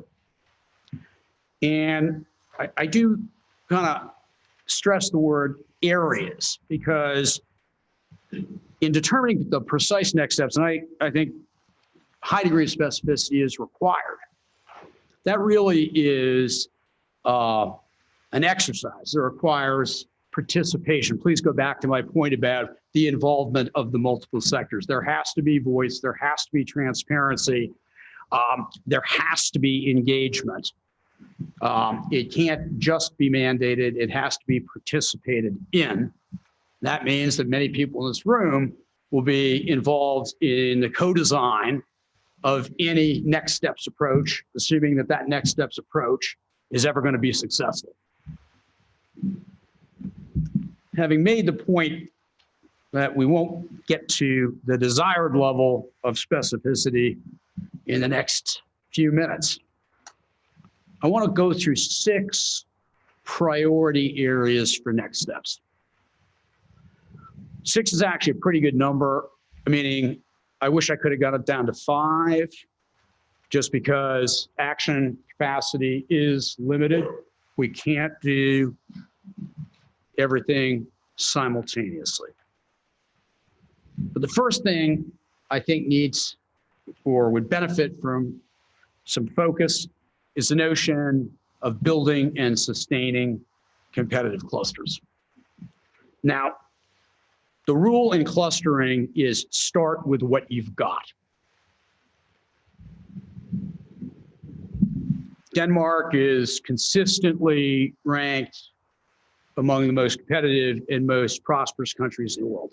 More than 40% of the Danish economy is based on 2 clusters which they've been engaged in for hundreds of years. One's called pig farming, and the other is called sailing boats. Pig farming, of course, I'm sure people here have had a canned Danish ham sometime or other, not as good as a Smithfield ham, you know, it's an excellent product. They're still exporting pieces of deceased pigs, but the pig farming industry led directly to the insulin industry, which in turn to the pharmaceuticals industry, in turn to the biogenetics industry. Sailing boats, fortunately, they got out of the business of, you know, burning all the towns and killing all the people, but sailing boats is not just the shipping industry, but led Denmark into the logistics business. And the logistics business led them into the software for logistics business. And the management of logistics led them into maintenance businesses, which relate to logistics. Those 2 sectors, 40+% of the economy, working on what they got for hundreds of years. Good news here is there are at least 9 existent or emerging clusters in this region. Now, 9 is far too many to focus on all at once. So the 3 that are the most developed are the advanced manufacturing materials, chemicals cluster, represented by Eastman, which, as I think everyone knows, is not only a major employer in this region, but is a world-class company and I think the 18th largest exporter in the United States. I mean, this is, if you go down and look at that facility is literally irreplaceable, could not be replaced, right? You've got the healthcare life sciences cluster, and that's represented by Ballard. And finally, the tourism cluster. All 3 of these exist or are, I hope I haven't offended the powers that be. You got these 3. So I think the focus on those 3 for the time being is a really important thing. This is not an exercise in exclusion, it's an exercise in emphasis. And focus is required given the limited action capability, and differential investment, differential attention initiatives will pay off because there'll be extension. And by the way, if you add healthcare life sciences to advanced manufacturing, materials and chemicals and tourism together, that's about 21% of the global GDP. So you're not actually constraining yourselves altogether too much. Again, you might need to be even more focused than I'm suggesting. I think in addition to focusing on the relentless upgrading of those clusters is critical because competitive advantage is an ever-moving target. The others are following us around and chasing, competing for what we are currently competitive at doing. After upgrading, then diversifying ancillaries and what have you, ancillary clusters, and in particular, identifying interrelationships or connectivity that leverage intersections between and among clusters. So advanced materials meets healthcare or life sciences kind of thing. Second thing is reforming the region's economic development system and organizations. Successful approaches to prosperity building do involve multiple entities. Multiple entities that provide for appropriate regional collaboration, but also provide for appropriate local rivalry. Combination of collaboration and competition. Regions should certainly create an umbrella organization or partnership or alliance. The organization usually works better with first-class talent to work on the issues of strategy, to work on the issues of collaboration, to work on the issues of a common marketing program, which I'll come back to work on the issues of potential for entrepreneurship, to work on human asset development, to provide a single voice to Nashville and beyond, an umbrella organization. Creation of competitive and the creation of relevant metrics so that we actually know precisely how much better our health is getting in future years. If we want a bigger house and a newer, better house, a big toolbox and multiple contractors is a good idea, but they have to be coordinated by a general contractor. Third thing is engaging the relevant regional actors in relevant ways. Again, this is enlisting key actors in the three sectors, governmental, business, and social, and going beyond the more obvious ones. We are sitting in a building of a great anchor institution for this region. This university has all potential in the world to make massive contribution to the upgrading of the region's prosperity. And of course, Eastman and of course, Ballard, these are important clearing nodes in our local network. But you need to go beyond the actors in this network. And I know some great stuff's already underway. For example, we have a diaspora. We've had all these people leave. Obviously, a terrible thing and a complete disadvantage. Actually, if you look at prosperous countries, they often have diasporas, right? Except they contact them and use them and bring some of them back or get them to be ambassadors somewhere else to sell the products and services that are created here in this region. A next generation involvement. And I'm an old guy, you know, but intergenerational is really important if we want to do this prosperity thing. So engaging as many of the appropriate actors as possible, but in the appropriate ways. Fourth thing that I want to focus on is what I was calling upgrading and leveraging human assets. This is a point that's already been touched on several times today. Actually, the region does boast a sufficiently large quantity of workforce and a sufficient base quality of workforce to have reasonable prospects for the future. But there's some imbalances in the workforce and there's some distressing trends in the dynamics of the workforce. And so a focus on upgrading that workforce, and when I say upgrading it through things like specialized education and training with a focus on education for employability. Focus on relevant training for the knowledge industries of the future.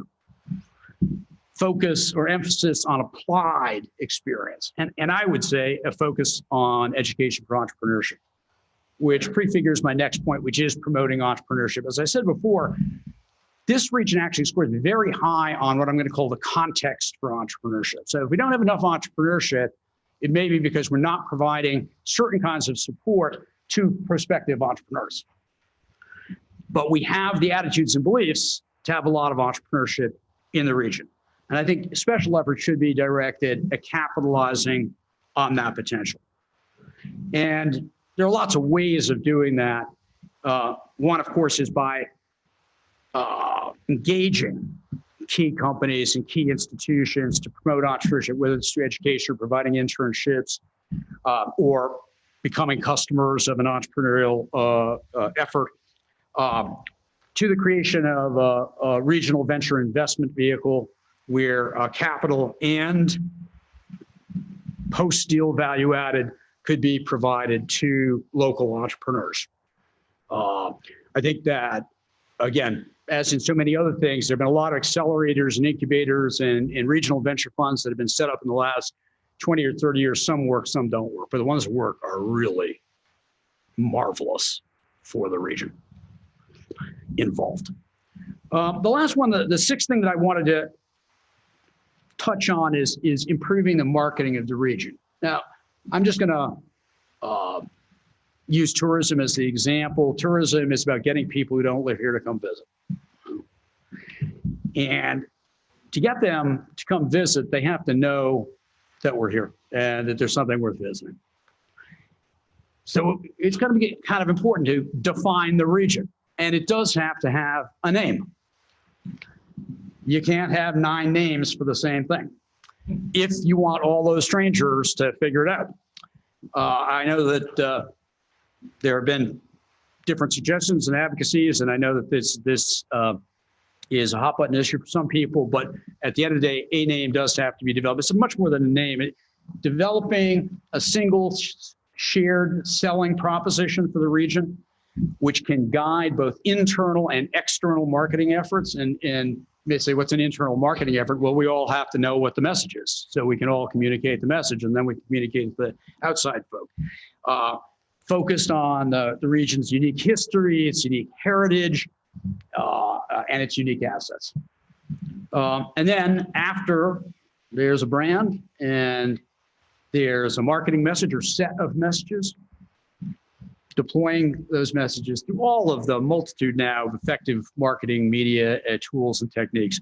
Great thing about this is it's a lot easier and cheaper nowadays to get the message out than it was 30, 40, 50 years ago. This is a region that needs a brand. It already has some great brands. It already has some great brand potential. I was sitting on my holiday a couple of weeks ago, bothering nobody, and there's a full page of the International New York Times on over mountain tourism, or I forget, Appalachian Highlands tourism. I don't know whether people saw it. I thought it was all positive. And if they're running a full page story, it was a story, not an advertisement. There's something to tell a story about. So 6 arcs of action or areas for next steps: building clusters, reforming the organization of the economic development system, engaging the key actors in appropriate ways, upgrading the human assets, promoting entrepreneurship, and improving marketing. 6 areas, 6 elements of that radical overhaul. And I use the word radical in its original sense. Going to the roots. Roots are deep here. I think every preceding speaker spoke about their personal rootedness here, starting with Andy. There are rich assets. There is a strong culture. There are a lot of pearls here. You know, precious pearls. Time to string the pearls. The challenge that the region faces is about economic development. But it's about more than economic development, or at least more than economic development, narrowly defined. It's frankly about moral purpose.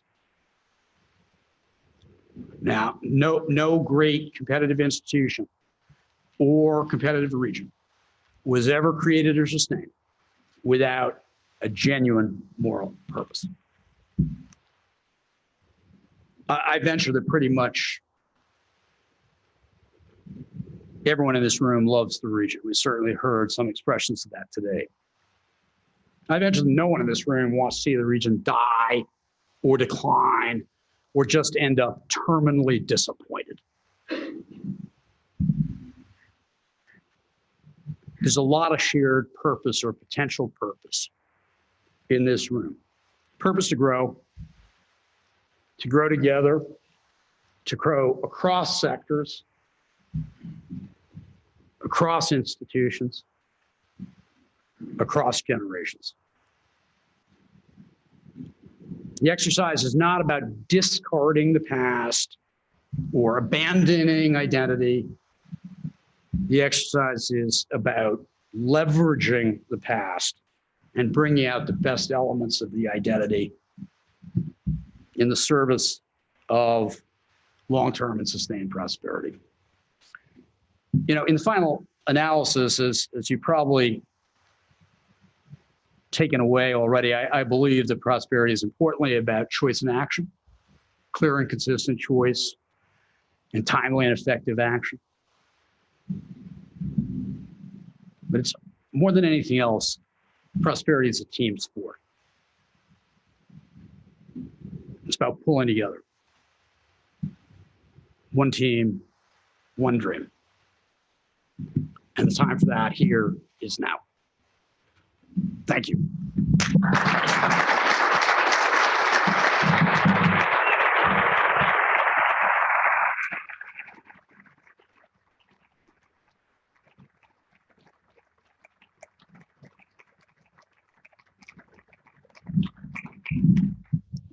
Look, I want to thank you for those comments and reflections and for really framing what will be the afternoon's panel conversation among business and industry leaders.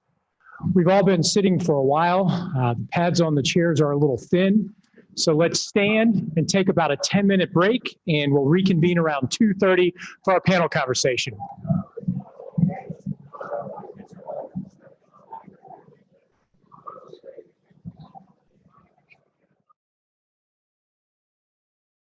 Good afternoon, everyone. If we could all take our seats, please. Good afternoon.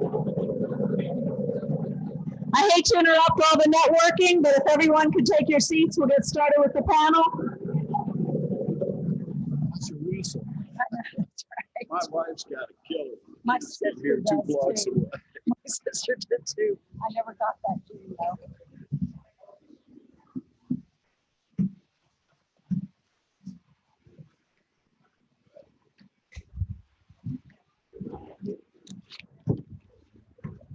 Where's that?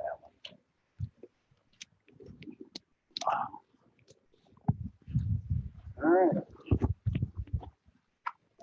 Good afternoon, everyone. I'm Donna Henry, and I'm the Chancellor of the University of Virginia's College at Wise, and it's my pleasure to be here this afternoon to moderate this segment of the forum and to introduce our distinguished panel. I was particularly interested in moderating this panel, not only because of the employers and the organizations these panelists represent, but also because of the opportunity to promote ongoing discussion related to broad interregional collaboration. In my career, I found that collaboration is often a messy and time-consuming process, but when done intentionally, taking time to find common interests, building trust and leveraging strengths of each of the partners, the results achieved through true partnership have been some of the most satisfying in my career. Our region, the Appalachian Highland region of Southwest Virginia and Northeast Tennessee, shares so many characteristics. It makes a great sense for us to strive to find ways to leverage those strengths in order to impact a positive way in our region. Although relatively early in its formation, Go Virginia has yielded modest success in Southwest Virginia. There are 9 Go Virginia regions across the Commonwealth of Virginia. Each region has 2 goals: support regional collaboration and to encourage the creation of high-wage jobs. Regional councils comprised of a majority of business leaders, develop a tailored growth plan for their region. These growth and diversification plans guide the council's decision-making process as it relates to funding of grants and strategic investments in the region. UVA-Wise serves as the support organization for Region 1, which includes the 17 westernmost counties of the state of Virginia.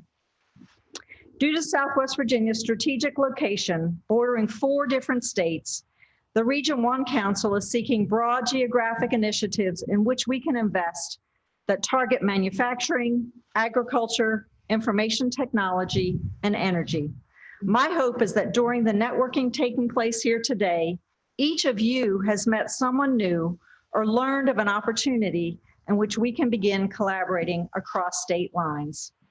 So let's explore some of these opportunities with our panelists today. We're joined by Jerry Caldwell, Bristol Motor Speedway Executive Vice President and General Manager. Mr. Caldwell has been Executive Vice President and General Manager of the Bristol Motor Speedway since November of 2010.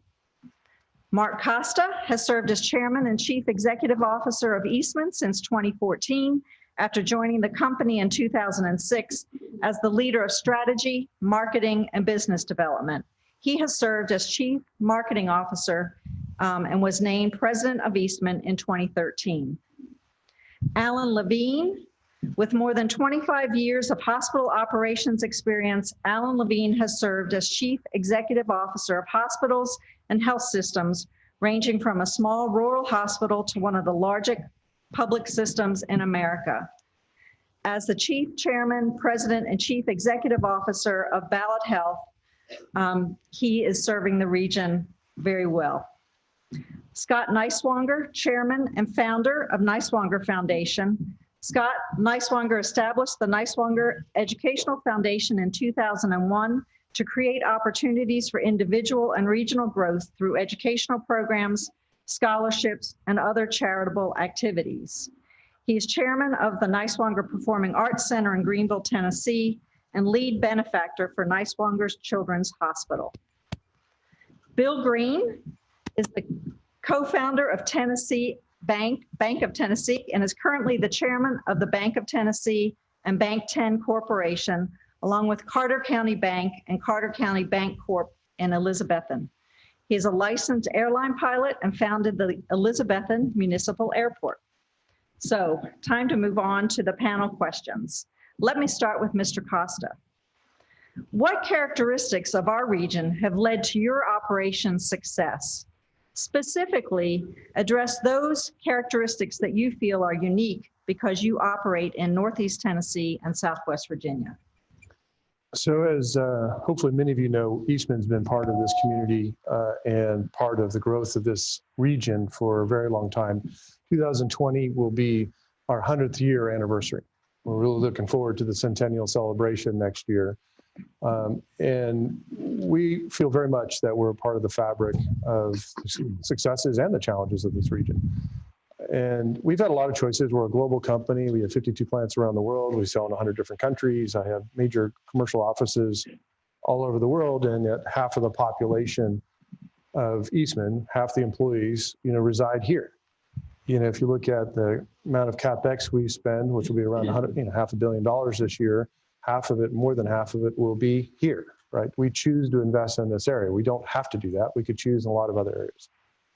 The reason we do that is because of many of the things that Mark mentioned. The quality of the workforce here is fantastic.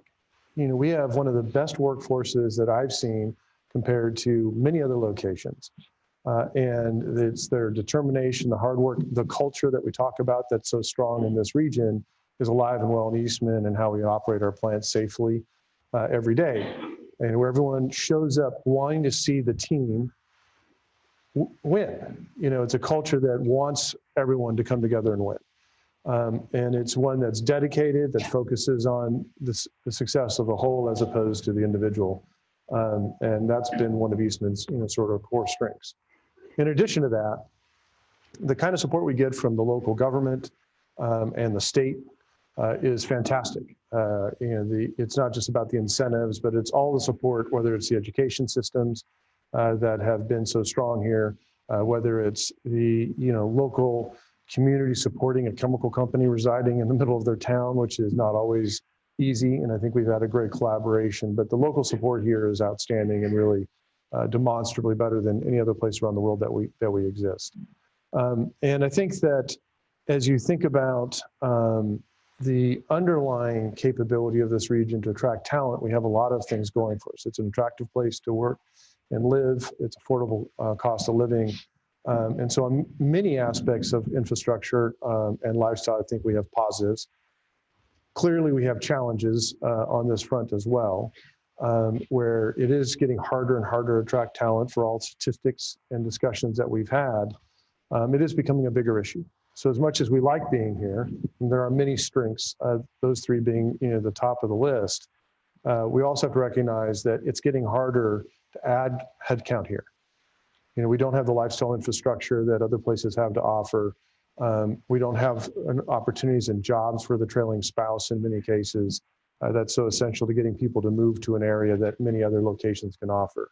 And that's why, we are part of this initiative that I've felt very strongly about since I joined Eastman, but especially in the last 3-4 years, that if we don't step up and address the macroeconomic factors we just saw that are very sobering, we collectively are going to have a real challenge in bringing more talent into this region and getting the development that I think it is completely capable of delivering.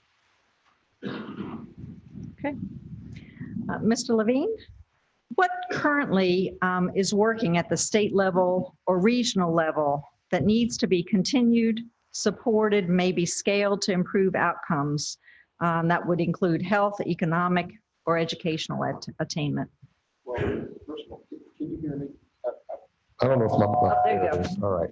I wasn't sure if this thing was working or not. Let me first give a couple anecdotes. I think when this region comes together and decides it wants to do something, it can succeed. A great example is the creation of Ballot Health. Here you had every municipality, every chamber, every major business came together and said, we don't want to lose up to 1,000 jobs with our health systems being sold and controlled by people who live elsewhere. And what happened? When the region did that, what happened? 2 houses of the legislature in Virginia voted unanimously to support us. 2 houses of the legislature in Tennessee voted to support us. A Democrat governor in Virginia and a Democrat governor of Tennessee, and a Republican governor of Tennessee rather, signed the bills. 2 attorneys general supported us. 2 commissioners of health supported us. Because the whole region came together and said, this is what we want.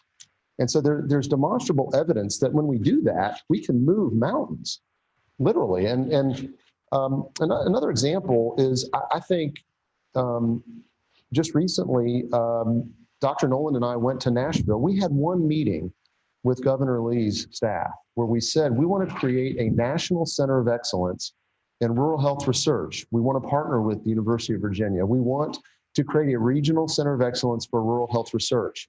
That one meeting resulted in a $22 million investment over 10 years to create the center here at ETSU, which is going to partner across state lines. There are examples where, as Dr. Nolan said earlier, when we come together and have a vision, Proverbs 20:19, where there is no vision, the people perish. If we can project a vision to Nashville and to Richmond, and we have, I think, Mike Quillen and Stephen Smith's not here, but I think there's some amazing work being done in Southwest Virginia as well. When we come together as a region, I think there's no limit to what we can accomplish. And make no mistake, I mean, the little 12-year-old girl that got hit by a truck in Smith County, Virginia, an hour and a half from here, she wasn't thinking about state lines or county lines or who won Friday Night Football. Within 60 minutes, she was on the operating room table having her life saved at Niswanger. The elderly woman in Wise County who fell off a lawnmower down a hill and laid there for 2 days before someone found her, dehydrated, multiple fractures. That little hospital in Wise County saved her life, stabilized her, and transferred her to Holston Valley, where she's doing fine. These people didn't care about boundaries or state lines or any of that stuff. My point is, we are a region, and Ballard, we have to act regionally with every decision we make. You know, that graph up there that showed, to show you the importance of vision, That graph up there showed that in a lot of areas of our region, the only growth in population has been among the elderly, the retired population. What would that growth curve look like if we let our rural hospitals close? People in retirement age don't move to where there's no health care. And so there are real economic imperatives for this. And the last thing I'll say is, Britton is here. You probably read in the newspaper today that Ballad Health invested in a company, a startup. It's going to be based here. It's got a national platform potentially. This is the type of stuff the whole region can benefit from this, and it will. So I think the more we think regionally about, if something great happens in Kingsport or in Wise County or in Smith County or in Johnson City, it's good for all of us. And we're 100%. And like Mark said, we're on board. It's an imperative. If you look at Ballad and in healthcare generally, our as an employer with 15,000 employees, our inpatient use rates are declining. And if there's no population growth, as a company that's driven by volume, if our volumes decline and there's no population growth, if you look at Chattanooga, Nashville, Asheville, all those places, there's growth. Those hospitals are thriving. Where there's no growth and a declining use rate, you're going to end up having an impact on employment. And so there's an urgency to this, and we are not apologetic about supporting this initiative. We are enthusiastic about it because we think this is the path forward. Great. Thank you. Mr. Caldwell, what partnerships will be needed across state lines to support the growth of the Appalachian Highlands? Well, I think you heard those listed really from Mark's 6 initiatives. And I think if you look at those, the answer is in this room and everyone else outside this room that lives in this region. It's all of us. It's private sector, it's public sector, it's nonprofit sector. We all have to be willing to come together. And I think the most important thing we need to do is realize that the competition is not down the street. We have to be pulling together and focused on things. Yes, in this state, Nashville needs to be viewed as some of our competition with some things. Other states, Greenville, South Carolina needs to be viewed as competition. We need to move off of this worrying about what's going on in our neighbor's city and celebrate wins across our region. I've used the example many times of my family. I have 4 children. They are all Caldwells, but I want them all to have their own identity. But most importantly, they have to remember that they're Caldwells. They can't put their interest above the interest of the family. And I think the same is true here. We have to realize that we are all family. It may be a better example to say we're all a football team. And we have to realize that we're all playing our different positions. And when the offense does their job and the defense does their job, then we're going to win a game. But if one's not accomplishing it, then we're all going to fail. So I think that has to reach across state lines. That has to be our focus to impact Nashville. It has to be our focus to impact Richmond. We have heard it time and time again, those of us that do travel across the state and around the world, that we have to be one voice. When we try to identify where we're from or where we're based, as it relates to Bristol Motor Speedway, these race fans don't care if they're in Johnson City or Kingsport or Bristol. They want to have a great experience and they're looking for things to do to be entertained.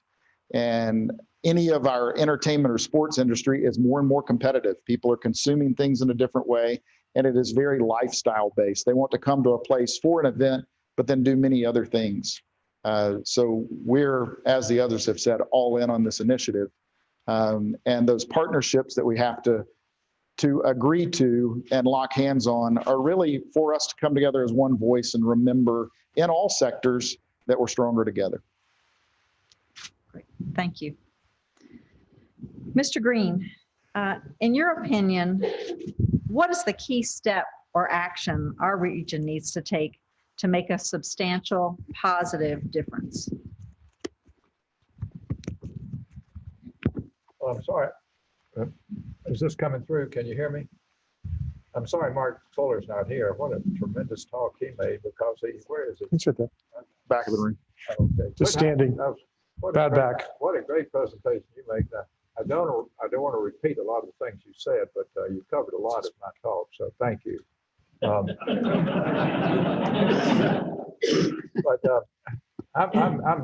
I'm going to be a little different than everyone else presented here today because there's a lot of repetition and reinforcement of what's been said.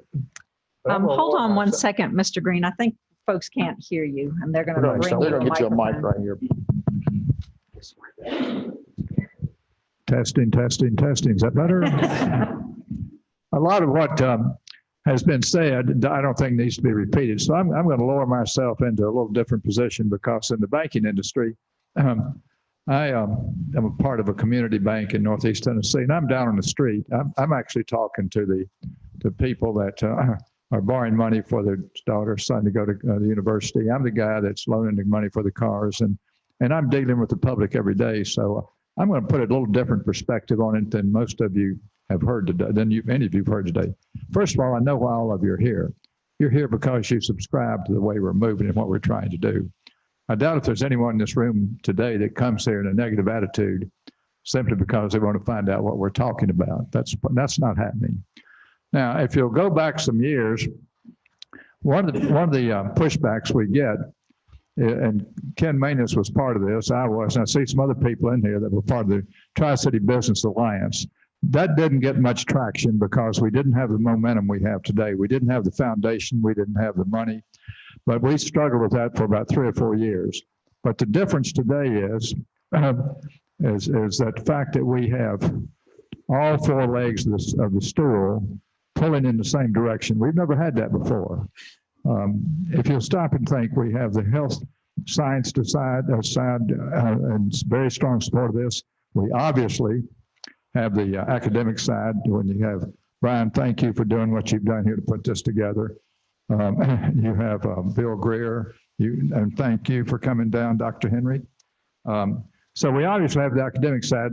So the side I'm going to focus on is a little different. I've been doing this now for 62 years. I've been attempting to get this region to become one ever since we played Science Hill in basketball. And we talked about the game for 7 nights till we played Elizabethton the next Friday night. It's kind of nice that we're at the situation we're in today because it's become obvious to me one of the major pushbacks we've had has been, and I'm going to talk about this on a lower level and focus on it so that you have a better understanding of what our drawbacks have been. The biggest drawback we've had in 62 years has been turf war. I'm going to say that one more time. The biggest drawback we've had in 62 years has been turf war. Now let me focus on that a minute. What I mean by turf war. One of the reasons in Tennessee you have a fragmented banking industry is because the legislature was incompetent in figuring out how to make Tennessee a strong financial center state.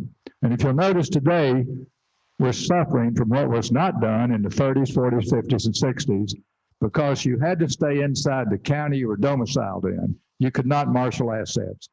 And the way that was continued to be put in place by the state, Senate, and House were the little fiefdoms that each county had, so that if you had a bank in a county, no one else could come in that county. It didn't change till 1987. Well, I use that as an example because we're going through the same thing today. And when I look around this room at the county judges that are here and the ex-county judges, Dale, I think about the fact that we have all the legs of the stool working in our favor, with the exception of the endorsement and the ambassador support of the county commissions, because we still have their little fiefdoms out there that aren't working with us. Now, you may not think that's a big issue, but Joe fights it every day. Richard fights it. Rusty's over there fighting it. So the point I want to make before we go any further today is you guys will come and help you. It's a lack of knowledge. It's a lack of education, because what we're attempting to do is pretty simple. We're trying to raise the quality of life in this region. And we can do it a lot easier, a lot better if we get the political side to support the direction we're moving in. We can no longer have these turf wars between all the little counties, all the competition between, and we've dealt with this. It's not us we're in competition with. Let me give you an example before I close. Mark Fuller used this example when he talked about culture. In 1760, 8 miles from where you're sitting, the first free and independent government in the United States was formed. In 1780, you got a culture that created a spirit that people came to Sycamore Shoals, to Fort Watauga, to fight for freedom. They came from Wise, Virginia, Marion, Virginia, Northern Georgia, Knoxville, and they came over there and they became known as what we're talking about and have for the last 2 years, Over Mountain Men. And they trained and they looked for Colonel Ferguson until they found him at Conway and chased him over to Kings Mountain. And that was the most decisive battle from the culture and spirit of the people that live right here, that came from our region, that changed the freedom of America. And most people forget it was within 8 miles of where you're sitting. The point I'm making is that spirit is exactly what's going to turn us in to one of the most prosperous areas in the country. I've never been second class in my life, and I've fought 62 years to get to where we are today so we can have all the legs of the stool firing on all 8 cylinders. Well, guess what? We're getting there. The governor's going to talk about that. All of these people have, and it's going to make the difference in the quality of life that our children and their children and your grandchildren are going to have when they come back here and don't leave here. So it makes me feel good as a guy that's really the Andy, where are you? Hey, cowboy. You're a junior to me. I was over there in Lincoln School, actually in 4th grade, 3 of the best years I ever had in my life. So I simply want to say, Hannah or Donna, that it's a pleasure to be up here and talk to you about, to me, what has to be done in order to move this forward more rapidly. We can be up here like we've talked about for the last 2 hours, but it can really grease the skids. Joe, when you and Richard, Randy, Rusty, and all the county judges say, come on, guys, let's get taped up and get in the game. Thank you.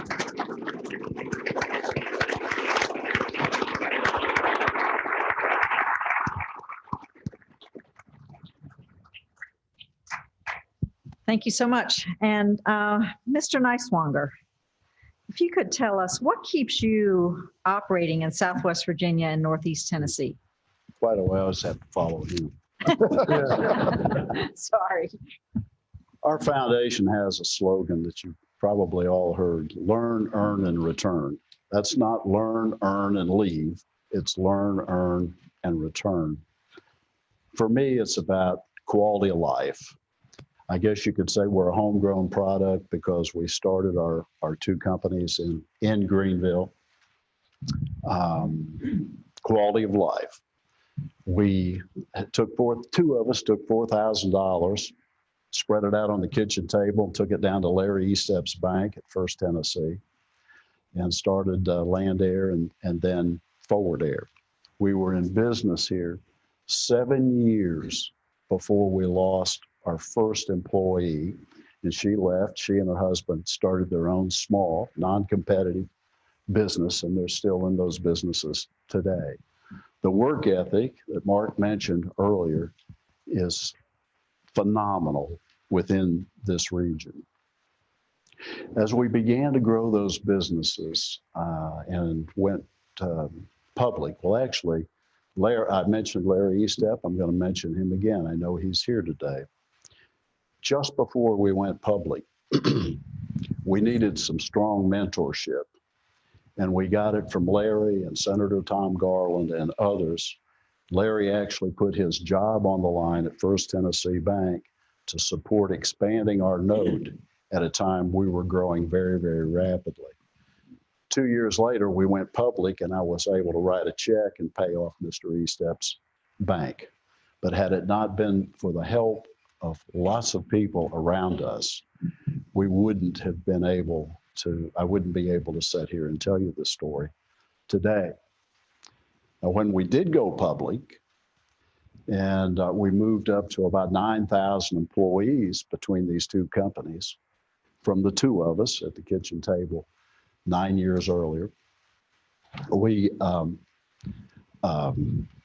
found that we would be recruited. We would have representatives come from Columbus, Ohio, which is our largest operation today, Charlotte, North Carolina, and Atlanta. And they began to offer packages for us to move our headquarters, which today constitute about 550 people in Greene County. And I actually met informally with my board and said, we're getting all of these offers, but I really don't want to leave here. And the reason I don't want to leave here is in Atlanta or Columbus or Charlotte, we'd be a grain of sand on the beach at the ocean in terms of what our philanthropic efforts and our role in public education, which is very, very good in this region, what we could do within this region.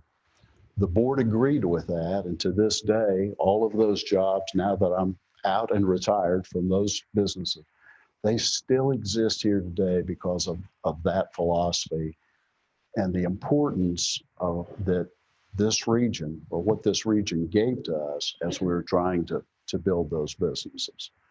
We're not going to leave. Wonderful. Thank you so much.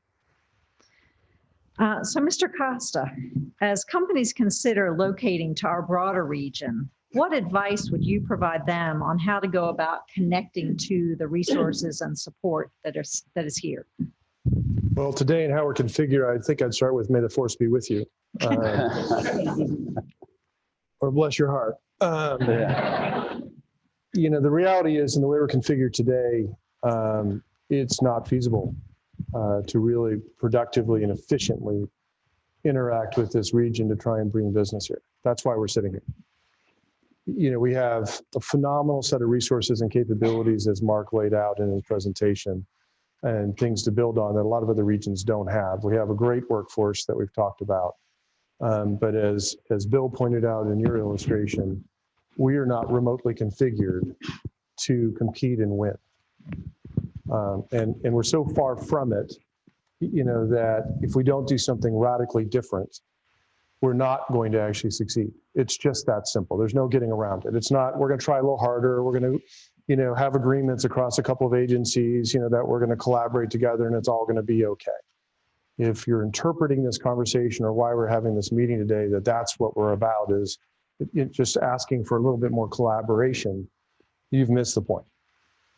We need to get to the point here, which is, you know, we're here, you know, because we as different leaders of the community came to recognize that this region is fundamentally deeply important to us, and that if we don't do something now, you know, the statistics that you saw earlier are going to pick up a momentum that cannot be turned around and put in a positive direction. You know, things pick up a certain momentum and they have a certain amount of inertia, and you can't turn them around.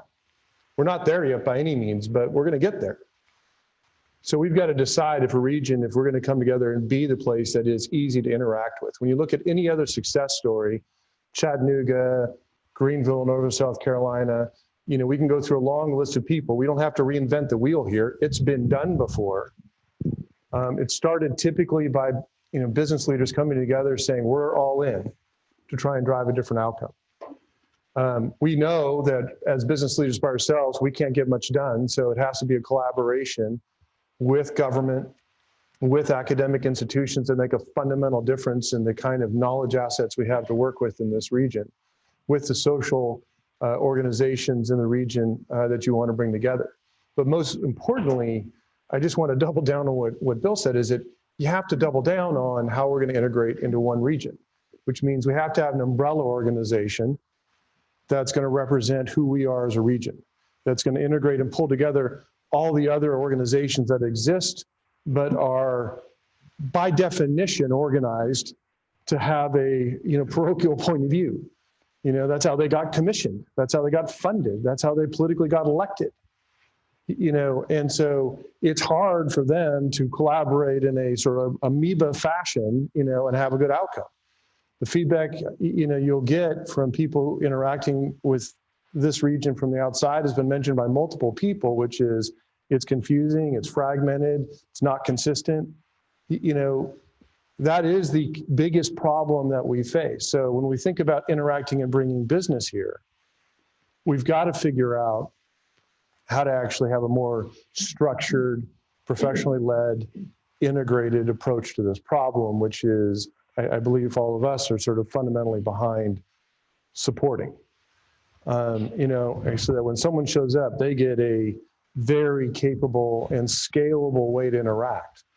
Now, we piece it together when something shows up and do a great job, but when you want to get support from the state, we need to show up with one ask, and we need to follow up often to make sure it shows up.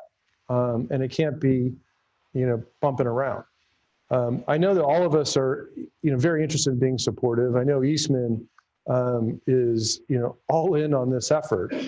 And, we want to be, out there being a reference point, helping people understand how great workforces are, helping do everything we can to sell people on why we're here, making so much capital investment and human investment in this region. And I think we're all in for doing that, wherever we can. But we got to change how we come together as a team. That's the fundamental thing that has to come out of today, I hope. Yes, Mr. Levine, go ahead.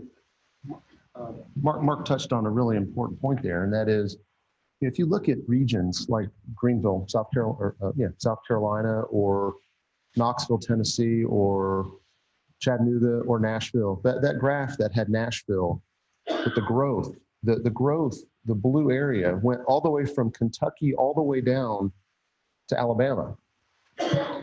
But at the middle of that, you had Nashville.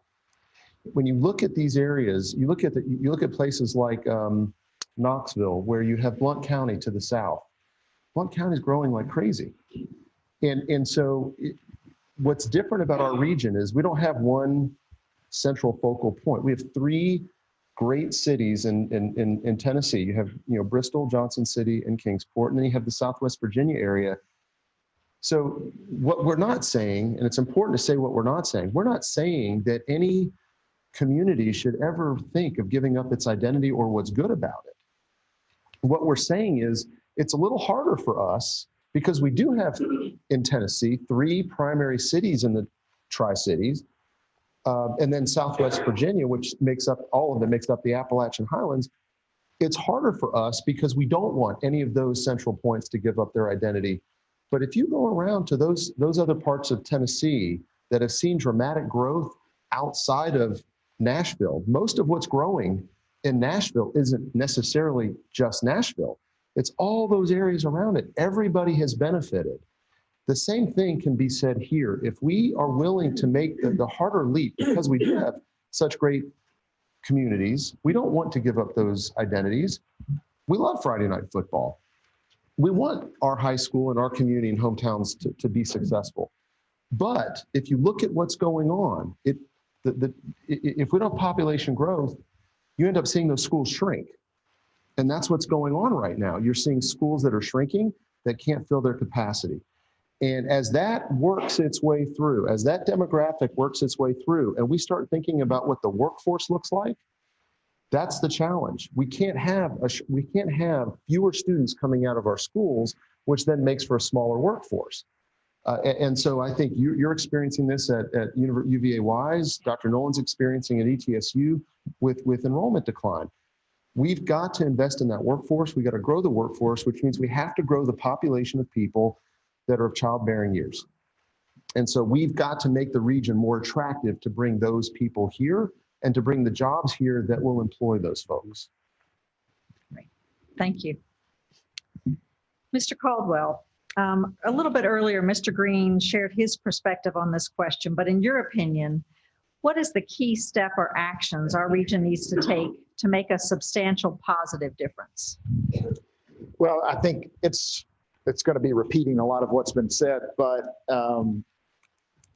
we have to look at the bigger picture. We have to lay down these views that we've had in the past of, well, this city was mentioned and we weren't mentioned, or whatever it is. We've got to get to the bigger picture and identify who is the real competition. And do we want, as a region, to look at what was shared earlier today? I mean, I likened it to going to the doctor. We went to the doctor and we heard some bad stuff, like Dr. Nolan said, but there's a roadmap to fix that. And if we can all get around what Mark Fuller laid out and join hands, and, to Andy's quote, that it's messy in the middle and can be beautiful at the end, it's going to be messy. But we have to change the way we're thinking. We have to change the way we're operating. And the other challenge I would have for folks in this room is stand up to small ball thinking. We have to all be willing to stand up and say, no, stop the gossip, stop the slamming this or slamming that. Let's focus on the important things, the things that are really going to move this region forward and move us down the field. And it's easy to slip into this other stuff. But get off Facebook and don't listen to it. If we can have open and honest dialogue amongst ourselves, again, identifying what the real objective is and where we're focused. The good news here is, and the positive is, we can make a difference.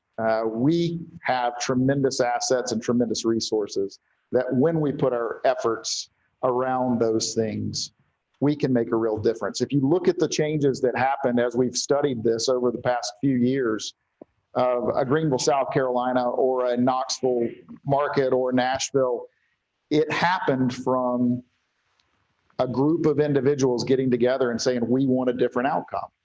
We don't like the direction we're headed. We have to do something different. And that's where we are. And the challenge is for all of us to figure it out together. I think it's so encouraging, again, that all these people are in the room willing to have this conversation. Wonderful. Thank you. And Mr. Neiswanger, if I could just come back to you for a minute. We have a little bit of time. You lead a strong foundation that supports the region broadly. What are the characteristics that you look for when you're providing support to someone who wants to support Northeast Tennessee or Southwest Virginia? Well, let's talk about that just a little bit in terms of scale. What we saw happening here in public education was the haves and the have-nots. Greenville High School and the city schools had the density, the number of students to be successful and offer all types of coursework and languages. And through technology, what we were seeing out in Clinch High School, 53 students, was an inability for those kids to be successful when they went on to higher ed at ETSU or Tusculumber UT. And through technology of distance-based learning, where we put 31 interactive classrooms in 31 rural high schools, we could bring 4 foreign languages into each one of those schools. We reintroduced Latin into 31 high schools. We were able then to give a good underpinning through that technology application to these small schools where the kids were going off to higher ed and not being successful at all. Great. Well, that's wonderful. And as an educator, I truly appreciate that. Just helps us to level the playing field. So thank you. Exactly. So Mr. Green, we have time for one more question. And I'd like for you to close out our panel here today. You and your wife, Linda, have been very generous to this region. So can you tell the audience, why have you chosen this region to be one that you invest in heavily, and what keeps you here? Well, if Linda stays here, I'm going to stay.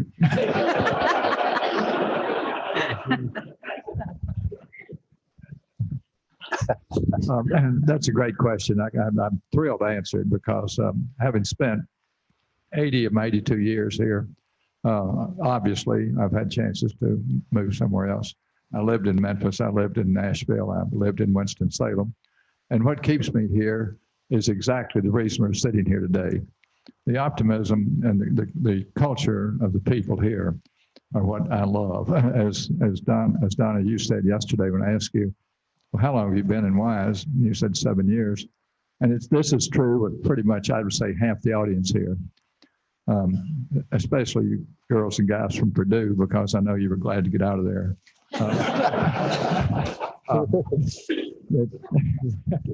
And that is, I can't tell you how many people I've seen around the country, and they said, well, where do you live? I said, Tri-City. Well, we know we had a job offer there. I said, oh, we're not going there. And I turned to Don and I said, you've been here 7 years. Brian, how long have you been here? I've been here 8 years. You couldn't blow them out of here now with a shotgun. And that's exactly the culture we have here. That's why we're here. And that's what we love about this place. And so to answer your question more specifically, I happen to be sitting up here on this stage and have listened to today the first team. This is the first time the first team's been in my lifetime. I like the fact that we finally figured out that we don't like to be the slowest growing region in Virginia or Tennessee. As I mentioned earlier, I'm going to give you an example. I'm going to bet you there aren't 5 people in this room that can tell me who was runner-up in the U.S. Open tennis tournament this weekend. You know why? Who was runner-up in the Masters back in the spring? You know why you can't remember that? Because nobody cares who finished second, third, and fourth. Well, guess what? We're in a region that happens to be the slowest growing, if growing at all, Mark, thank you, in the whole state of Virginia and Tennessee. I don't like that. I've never been a part of that in my life. So I'm here because I'm going to stick around and see if we can change it. I happen to think we can, and we're going to. Thank you. Thank you.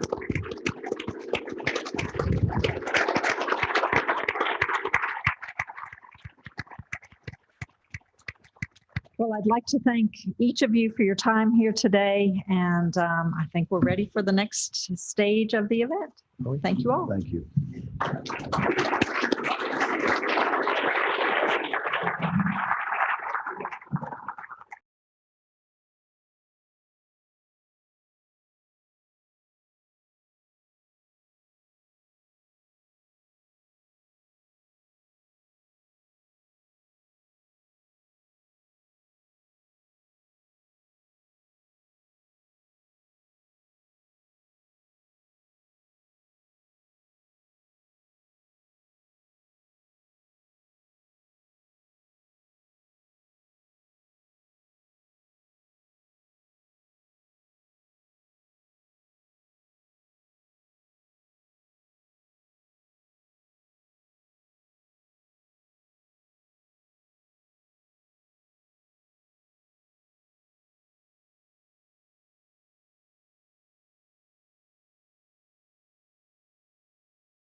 could get their seat, please?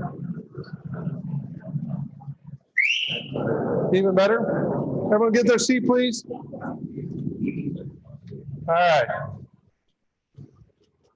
So I have the privilege and honor to introduce the governor to make a few comments about, how he sees the economic development situation in the state, but importantly, how we look at it from this point of view, and what we want to do here in the Northeast region. So I want to make a few comments. I'm going to helicopter back just for a second from a company point of view, because I think it connects well to the governor and his background and what we're trying to achieve.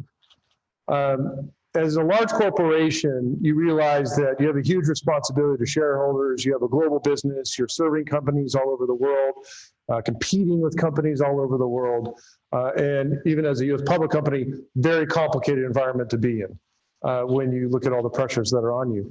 And something you might have noticed in the news a bit is the Business Roundtable made this big change in its corporate purpose. So the BRT is a group of about 200 CEOs of major corporations in the United States that gets together frequently to try and advocate for policy in DC and around the country to improve how we work with government and deliver better success and results for corporations. And if you may know the statistics, but from a corporation point of view, large corporations like us, Eastman, probably create about 7 to 9 jobs for every job we create, or it can work in the reverse direction too.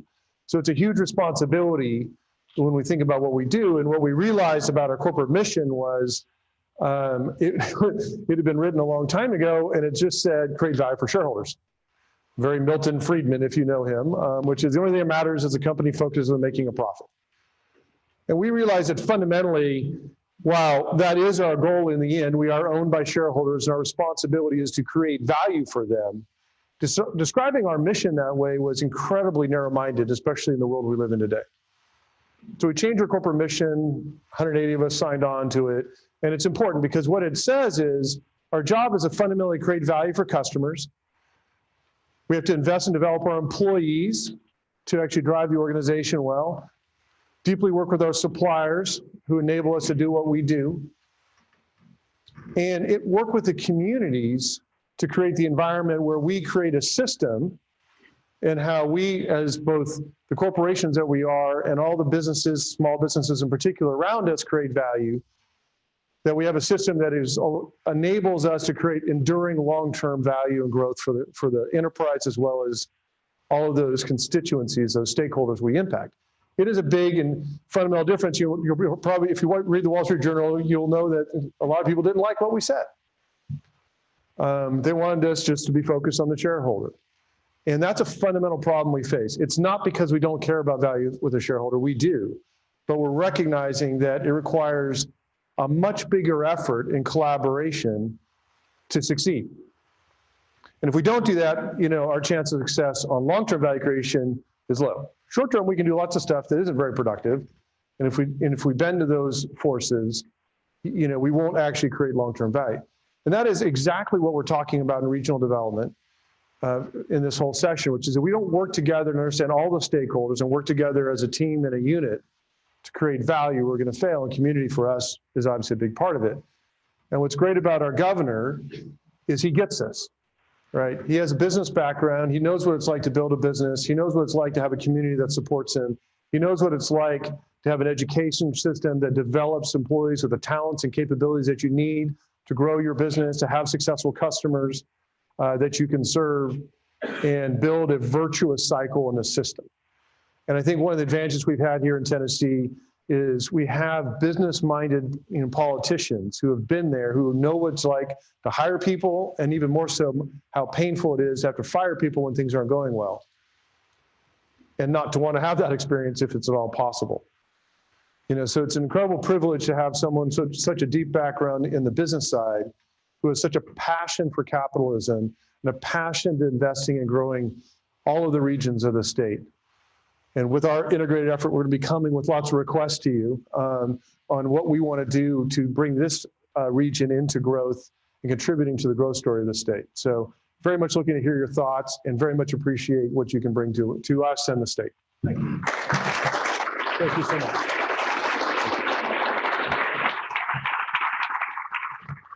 Thank you very much. Appreciate that. Thank you. Thank you very much. Thank you, Mark, for that. I do enjoy hearing a business person talk about how it is that they make their enterprise successful. And that's a little bit the way that I approach my new job, and is as an enterprise that has to be successful. And in order for that to be true, it has to serve every person in that enterprise, which in our case is 6.7 million people. And it's it's a great honor that I have. I found myself moving from the private sector into this job, and there are so many things about it that actually do connect. Now, I will say I didn't have a legislature when I was in the private sector, but there's so many things that do translate, and that's a good thing. That's a good thing for me because we have an incredible enterprise here in the state of Tennessee, and we have an incredible opportunity to advance the cause of that enterprise, to compete more aggressively with other states, and to actually compete on a global level. I was talking to educators this morning, group of superintendents, about how we're in competition with other states and we're in competition with other countries to produce the top students in the world to be successful in business. And we can do that through our education system. So I'm going to apologize in advance for this voice that you're hearing. I've got a little bit of a cold, the summer cold a lot of people have, so you'll have to bear with me through this. But I'm honored to be here, honored to be in the spot that I'm in. I want to talk just a little bit. I was asked to speak a little bit on rural Tennessee and the challenges that face rural Tennessee, which is particularly important to this region, although I could be talking in West Tennessee or Middle Tennessee, and the subject is equally important because rural Tennessee, it makes up the vast majority of our state. But I do want to talk a little bit about it, particularly as it relates to this region. I'll tell you, when I first started coming here, like I've said this before, I didn't spend a lot of time up in Upper East Tennessee. My wife's family's actually originally way back from here, but I drove through here on the way up north to visit her family, and I didn't spend a lot of time up here other than to go on vacation to, the Smokies. But when I started traveling here to meet a whole lot of faces that I now see in the room, I realized pretty soon what a unique place it is, how beautiful it is, the natural resources that you have, the people that you have that are community advocates for the region. You have some philanthropists and activists and advocates that are pretty, you should be really proud of, people that really care deeply about this region. And you have a great sense of identity among the people that live in this region. That's all to the benefit of this area. It has great opportunity, particularly as the world changes and technology makes it more possible for economic activity to occur in the most remote of regions. This Tri-Cities area not being a remote region, but all the regions, all the areas around it. And the changing landscape of how people view quality of life and that work-life balance. There's some real reasons why I'm very bullish on this particular part of our state being a real opportunity for growth and prosperity in the days ahead, in the years ahead. But we have to be focused. We have to be intentional. We have to look directly square on the particular challenges that we have, and then do things together to address those challenges. I think it's a wise investment, this idea of, I'll talk about rural Tennessee because it profoundly impacts this region. It's a wise investment. Some don't think so. I do. There was a Wall Street Journal a couple years ago article about rural America is the new inner city. And I actually was on a radio talk show, and the guys kind of arguing with me about the fact that we're destined to become these, rural and urban divide, and there's no way to save it. And I just reject that premise, and I wholeheartedly disagree that if we want to have real balanced prosperity going forward, if Tennessee is going to be a leader in the country, then we got to remind ourselves that what happens in rural Tennessee really matters, and that the investment is worth it. It's a wise investment, and I'm willing to make it. But in order to do so, then we have to kind of make an honest assessment of the challenges that we face. Like, we do have 15 poverty counties in Tennessee, call them distressed, as designated by the federal government. Those are counties that are in the bottom 10% of poverty, income levels, employment levels in America. So Tennessee has a disproportionate share of poverty counties compared to our peers. That is not acceptable for us as a state, in a state that is as prosperous as our state is. And we have 39 counties that are what they call at risk. So we have a lot of poverty counties that are vulnerable unless we're intentional and that we make real directed focus at it towards that. That's the reason Executive Order number 1 was for Bill Lee administration was to call out for a statement of impact for every department, all 23 departments of state government. Give me a statement telling me how you impact rural counties, especially distressed ones, and then provide me with a strategic plan on what you're going to do to positively impact those counties. There's one of the reasons that this particular meeting is valuable is because when you convene and then you elevate conversations around something, it magnifies the effect of your conversation. It's powerful. It brings about real change. It causes people to think together around a subject. If you campaign for 2 years talking about rural Tennessee, then you come in and make executive orders about rural Tennessee, so every department starts thinking about what are we going to do to impact rural Tennessee, then it becomes a subject that people begin to think, we really ought to pay attention to this. I think it's something that we will and really ought to, and this region will uniquely benefit from part of that impact if we all recognize how valuable it is and focus on it. It causes us to rethink our education structures in our communities, our healthcare structures in our community, infrastructure and how we approach it. But we just have to elevate the conversation, continue to talk about it, and collaborate on that. I'll talk about collaboration in a minute. We convened about 3 weeks ago those 15 rural distressed counties at the first ever Governor's Rural Opportunity Summit. We went to Perry County, one of the distressed rural counties are not far from not too far from the capital, out in Middle West Tennessee. And we invited the county mayors, the chamber presidents, a local nonprofit executive that was one of the larger nonprofits in those counties, the superintendent or an education leader from that region. We invited 5 or 6 people from each one of those distressed counties, and we brought them to a 2-day governor's summit to talk about the challenges, the unique challenges they face, to introduce, my entire cabinet went to the summit, and to introduce those leaders in those communities to the cabinet so they can interact with Department of Transportation and Department of Health and Children's Services and all of these agencies that can so importantly impact their region. Those folks talked about improving roads and workforce development and the community assets they have. They're very proud of their communities, even though they're in a distressed community. They're very proud of them, and they have a lot of assets, and they recognize that.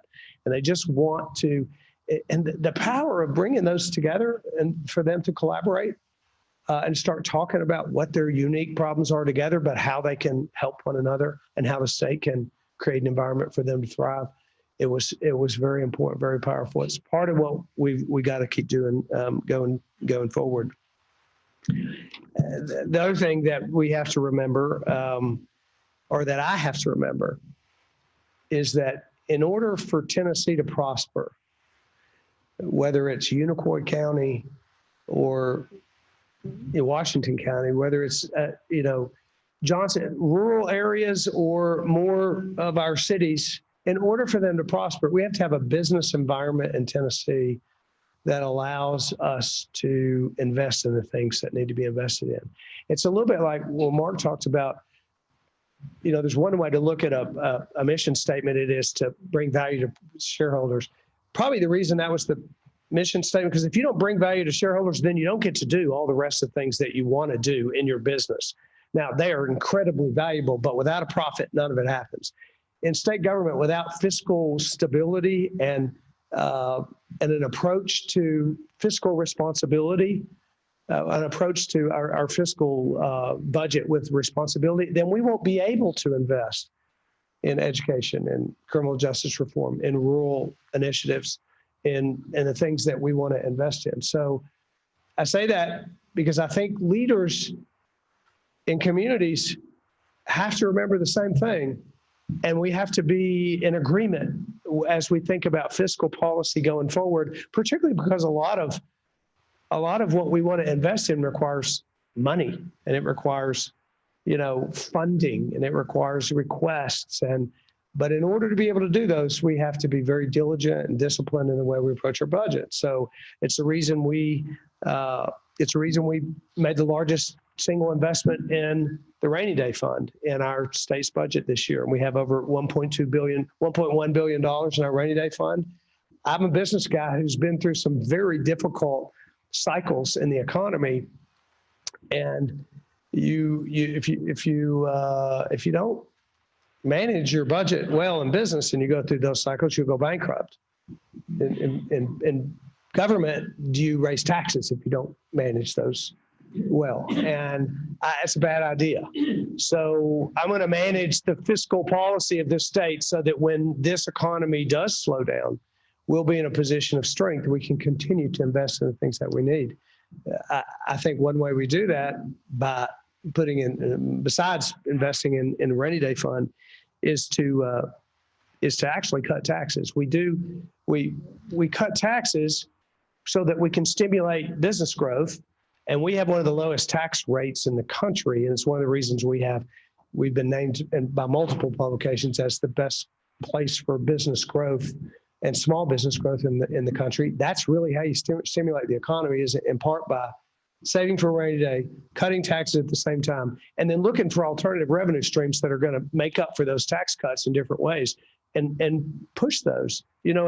Tourism is our second largest revenue stream in our state, behind agriculture. We had 5% increase in tourist visitations last year. I don't know if I wrote this number down or not. I don't, but it's something like $60 million a day tourists spend in our state.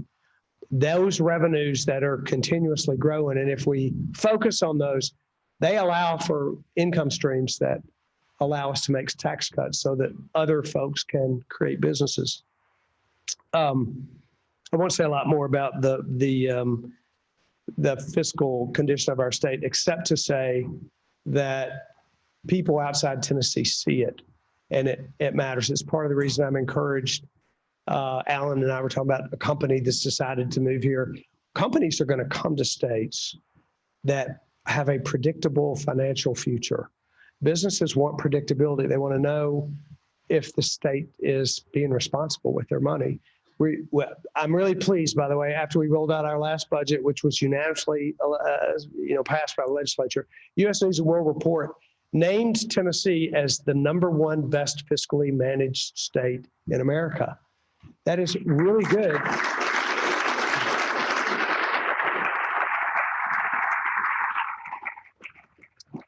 that's something we're proud of, but it's really good for business because I just spent a week on the West Coast a couple of weeks ago talking to Microsoft, Amazon, Postmates, Facebook, Lyft, Zillow, companies that are technology companies that are really changing the way the workforce looks, and I'm trying to attract them to make investments in our state.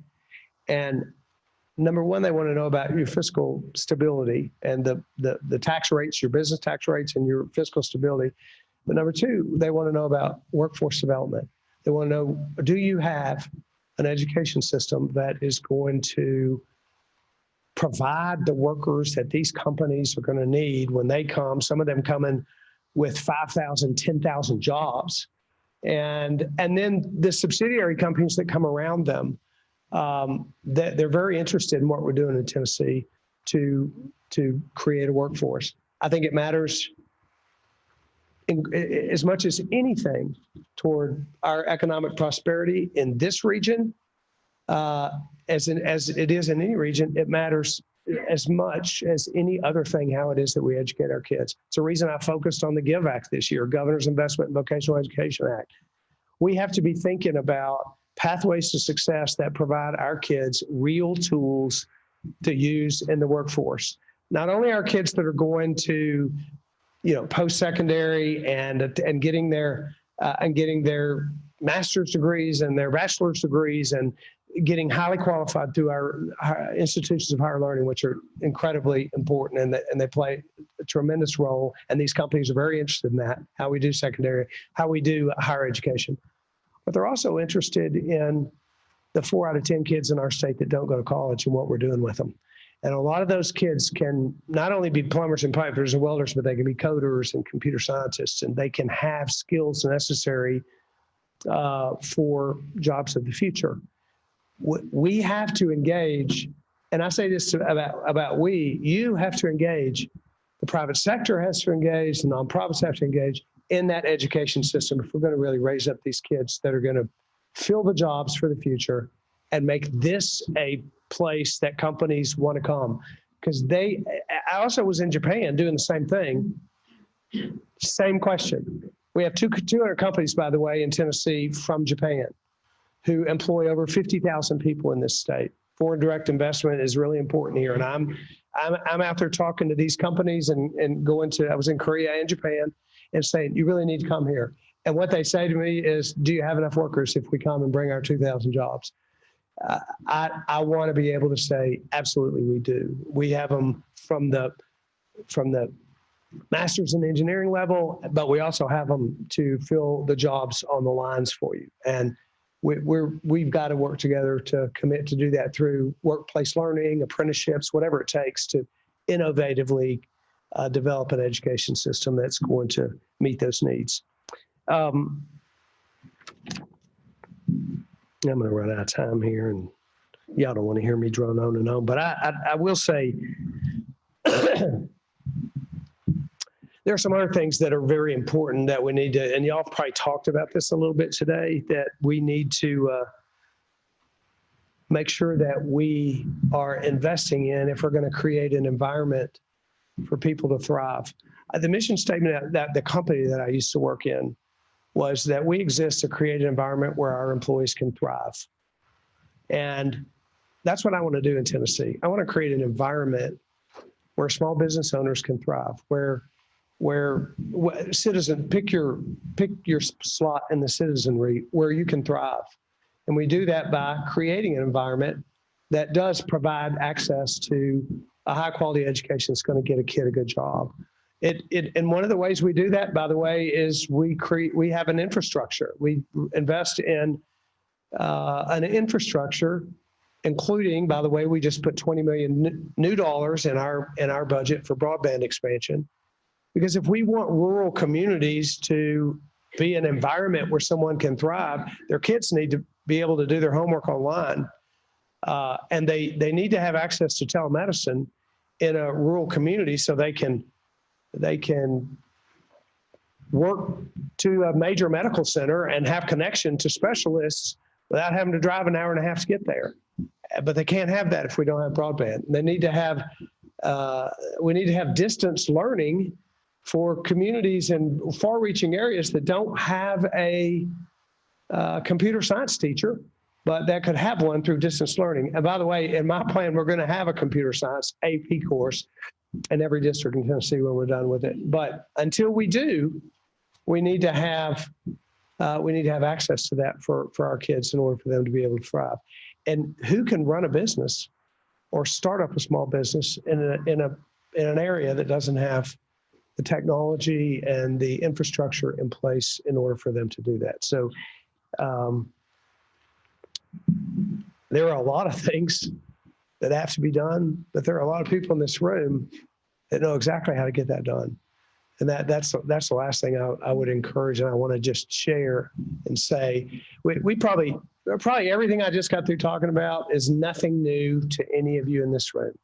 We all know that we all know what the problems and the challenges are. We all know in part what those solutions are. I do think we have to focus in on the 4 or 5 things that my administration feels like are the most important, and then direct that focus there, that funding there. We lay out a strategic plan and then attack it. But we will not accomplish that. You will accomplish that. We have the responsibility of creating environments so that you can, and working together with this community to bring about the necessary changes. I want to talk just a second about that collaboration. What I hope happens in Northeast Tennessee over the next 4 or 8 years. When I first came here, I viewed the area in some ways as Northeast Tennessee. I called it Upper East when I first was traveling out here. And I come to Upper East, and I didn't care if I was in Bristol or Kingsport or Johnson City or Mountain City or what. I kind of lumped them together. It got me in trouble a couple of times. People like you to know where you are. If you're in Bristol, you're not in Johnson City. But to me, I viewed this whole region, I viewed this whole area as one absolutely beautiful and exceptionally prepared region for prosperity. I believe that you all, as unique as whatever role you are and wherever you fit in that, your real strength lies in being a region that has a collective group of really valuable assets. And when those are brought forth together and part of the regional approach, then I think it's going to be a powerful marketing tool that is also going to be a powerful operational tool for bringing about the real change that's necessary. If you're in business, you need to connect with the GIVE Act and figure out how to do workplace learning through the GIVE Act and through your local education system. If you're in the healthcare sector in whatever way you are, if you're a provider or a payer or a patient, engage in the Healthcare Modernization Task Force that we're putting together this fall. We want to change the way healthcare looks. It's a system that needs disrupting and changing. It's happening right here in this region already. And there's some results that are coming from what Ballard's doing that is a learning platform for the entire state. But we are looking to be innovative and creative in how we shape healthcare in the future, because and I want you to hear me, every Tennessean deserves to have access to quality healthcare that they can afford. And I think it's possible that we get there, but there hasn't been a single state in the country that's done it. So we're not going to do it by the conventional wisdom of how to do that. We're going to do it by being different, but engage with that Healthcare Modernization Task Force. If you're an educator, engage in some of the innovative, disruptive, creative approaches that we're taking in our education system that we're offering for kids across Tennessee. Engage, but engage engage as a region. I think it'd be beneficial to have a collaborative structure to the way that you engage, so that there's unified voices. Now, there's never going to be complete agreement on what needs to be done, but unified voices are much more powerful than 15 different voices coming from 15 different directions. Requests, I've learned a whole lot about requests. I tell people all the time, I don't mind being asked if you don't mind being told no. But one of the great opportunities that we have in state government is to invest and to submit grants. I didn't bring it up here, but I have this whole list of things that we're doing through our rural economic community development focus. And there's a list of rural opportunity grants and community grants and mainstream grants. We can help change communities through grants, but they have to be, it's just like the governor's investment in vocational education. There's grants requested. We've had over, I think, 65 of those, and they're powerful tools to transform a community. But there has to be there's just real value in a unified approach to development, to strategies, to narrowing the strategies, to focusing on the things that matter the most, and then allowing the state to be a partner with you. And I'll close with this idea of partnership. By the way, I said if you were a business person or an educator or healthcare, if you're a person that lives in this community and you want to engage in a nonprofit.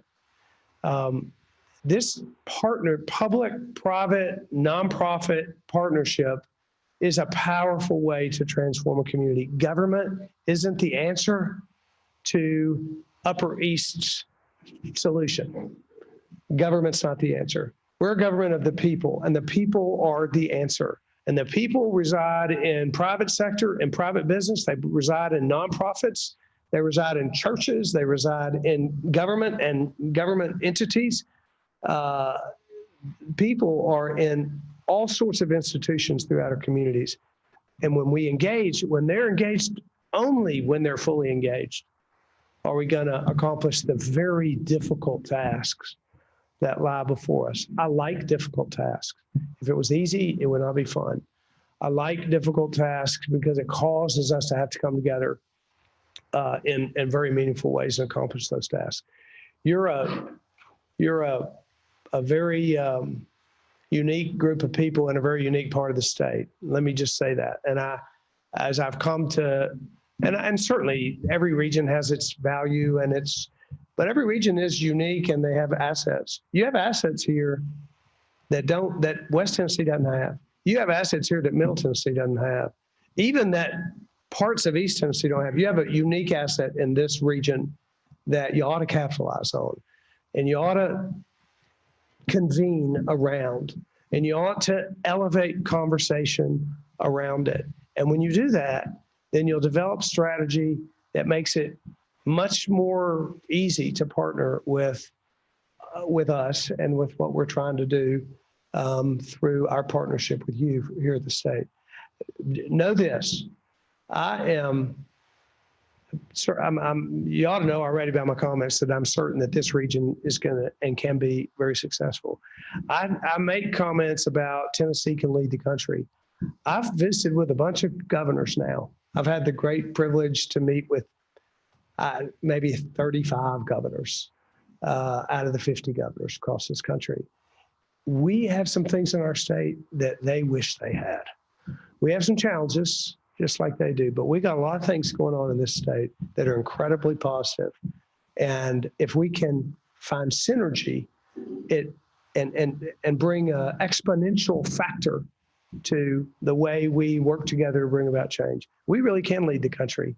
We can, in a few short years, be a state that and we're a great state already, but we can be a state that other governors, other folks, other companies around the country look at and say, I don't know what they're doing, but they're leading the pack in this, that, and the other. I'm certain that we can do that. I'm certain that together we can do it. And I'm honored to be working with you and the leaders in this community to do it in the years ahead. Thanks very much for having me.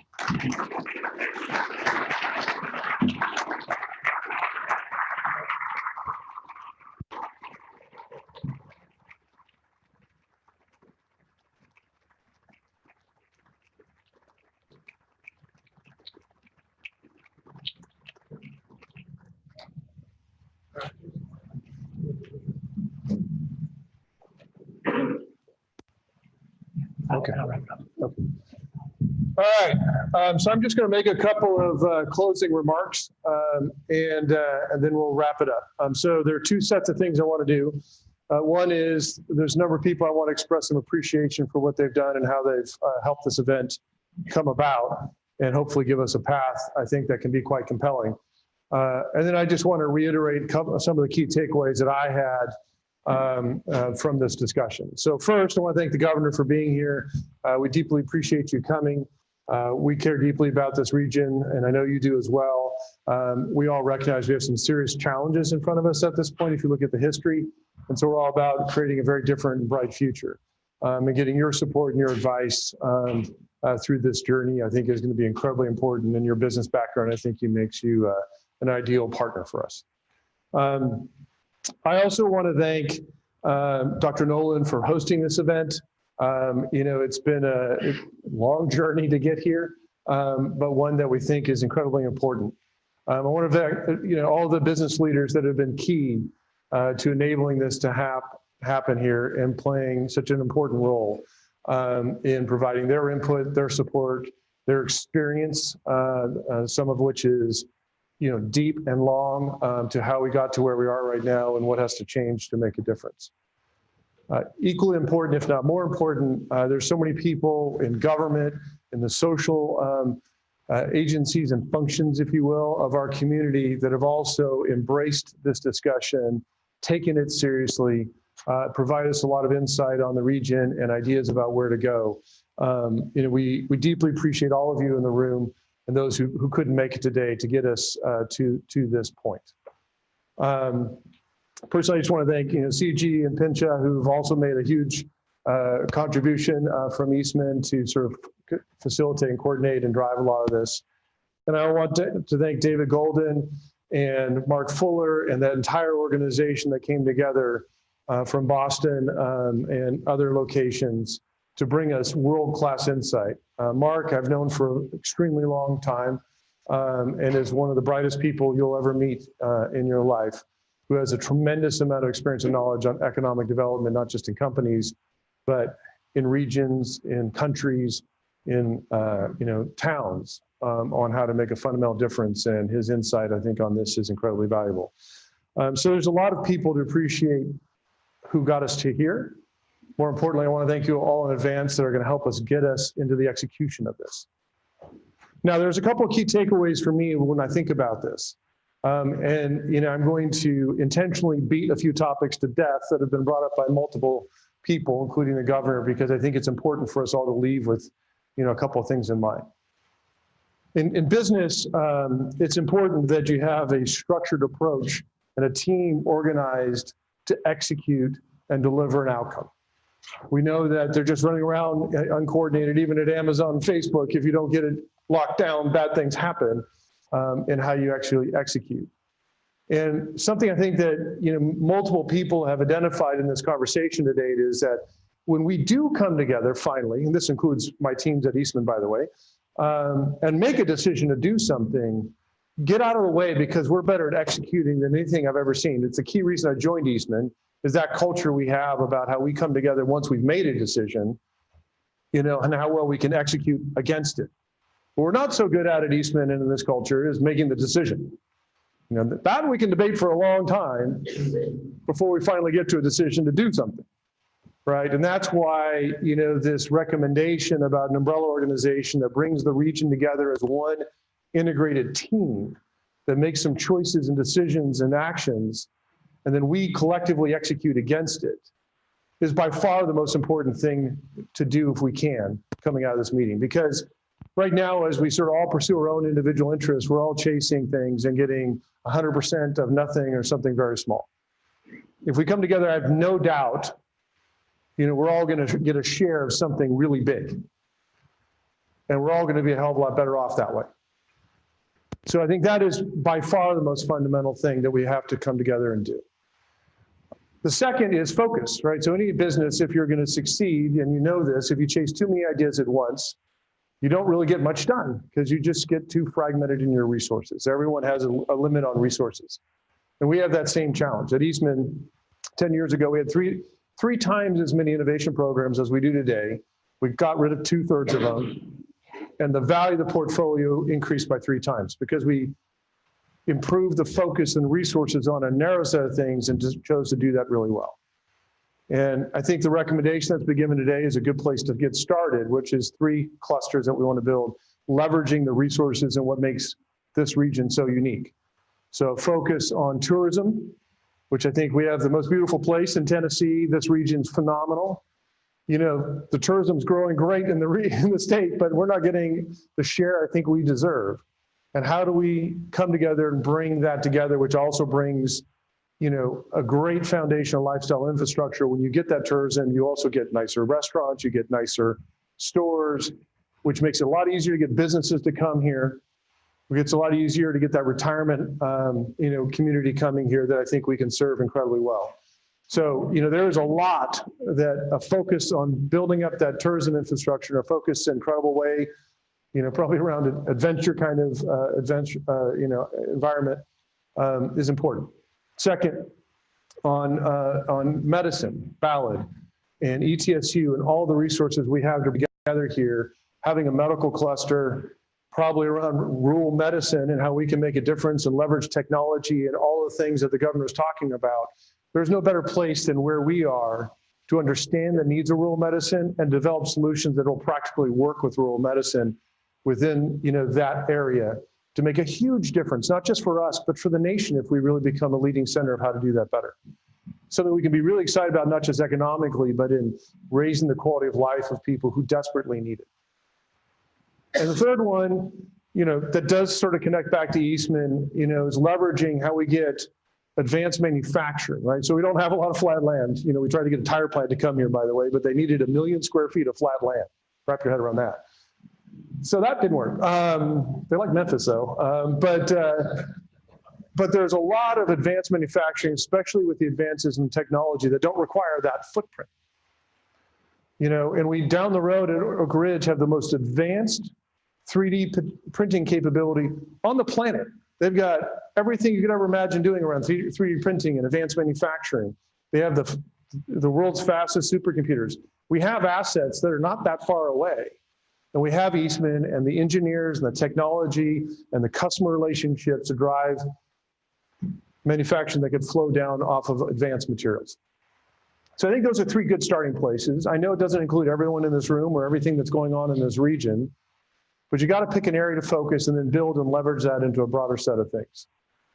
So I think focus and trying to drive things on that can make a big difference. Education is a huge part of it. Not just the higher education, but the vocational education. We've got great colleges and higher education institutions, especially ETSU, to drive changes, but there's UVYs, there is, other areas like Milligan, King, et cetera, that we can invest in. Equally important, if not more important, I think we could be differentiated in how we do vocational training, and really lean in on that. We have a small capability we're building on with the Regional Center of Advanced Manufacturing in Kingsport, but how we lean in on that and have the workers available for the people who want to come to this region, this state, is incredibly important and valuable. And marketing, actually I'll do that one last. Entrepreneurship is, the second to last I want to finish with, which is, we need small business formation.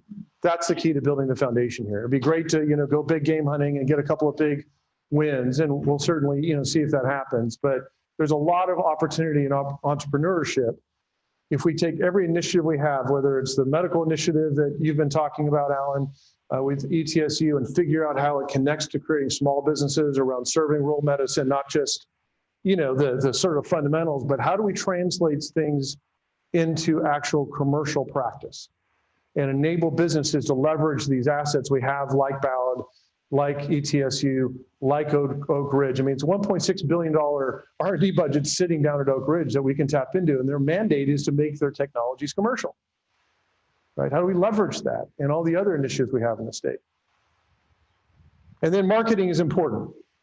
So how we come together and think of ourselves as a region, it's absolutely right. Every town has its own identity. We have long, deep cultures about each town and each city and who they are. But if we're going to get scale and bring in integrated, approach to this, we need to actually find a way to think about us as a region. So I'm going to roll it out. So the name that has been considered for the region that we may want to go to, if we can figure out a way to make this decision, is Appalachian Highlands. You heard it mentioned a couple of times through the conversation. There's been a lot of debate and discussion and other ideas that have been brought up.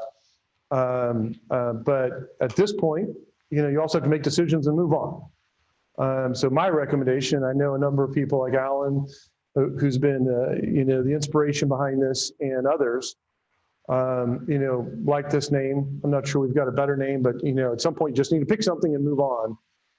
So I want people to start thinking about that. Is that who we want to be? And really start describing ourselves as that, as people think about, this is the place we come, this is where you go for, that kind of tourism and that kind of experience, and what we represent as a region. So with this, I want to thank everyone for coming. As a governor, recommend all of you all play a role in this. You can all lean in and make a huge difference with your ideas, with your engagement, with your contributions. And, as we also said, if we can focus on how to win in bringing businesses from other states, from other countries to here, as opposed to from each other, that would be really helpful. Because that's the only way we're going to win. And that is how we're going to connect, right? So everything Eastman does going forward is going to be with this regional approach. I've said this at several regional breakfasts that we've hosted. If you've been there, I just want to make sure there's no lack of clarity on this, which is if you want our support and our engagement, it's going to be through an integrated regional approach. Because that's the only way I see getting a return on investment, because we're investing in something that has scale that can actually make a difference and deliver an outcome. So thank you so much for attending, and thank you so much for all the participation and help to get us here and going forward.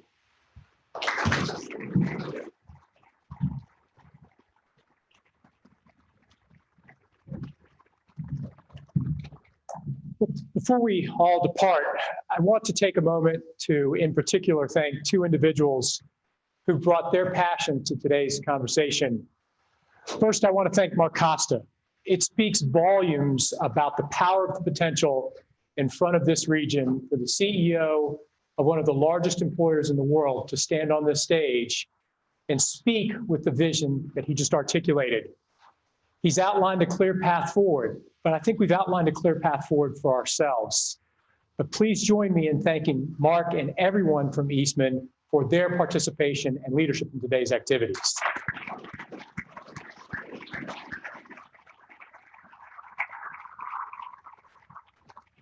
And I also want to take a moment to thank Governor Lee.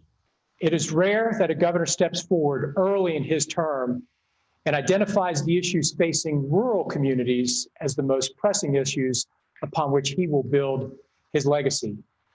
Your presence here today, Governor, also speaks volumes about the importance of the work that's in front of us. And on behalf of our faculty and staff and everyone in the room, I want to thank you for being present today.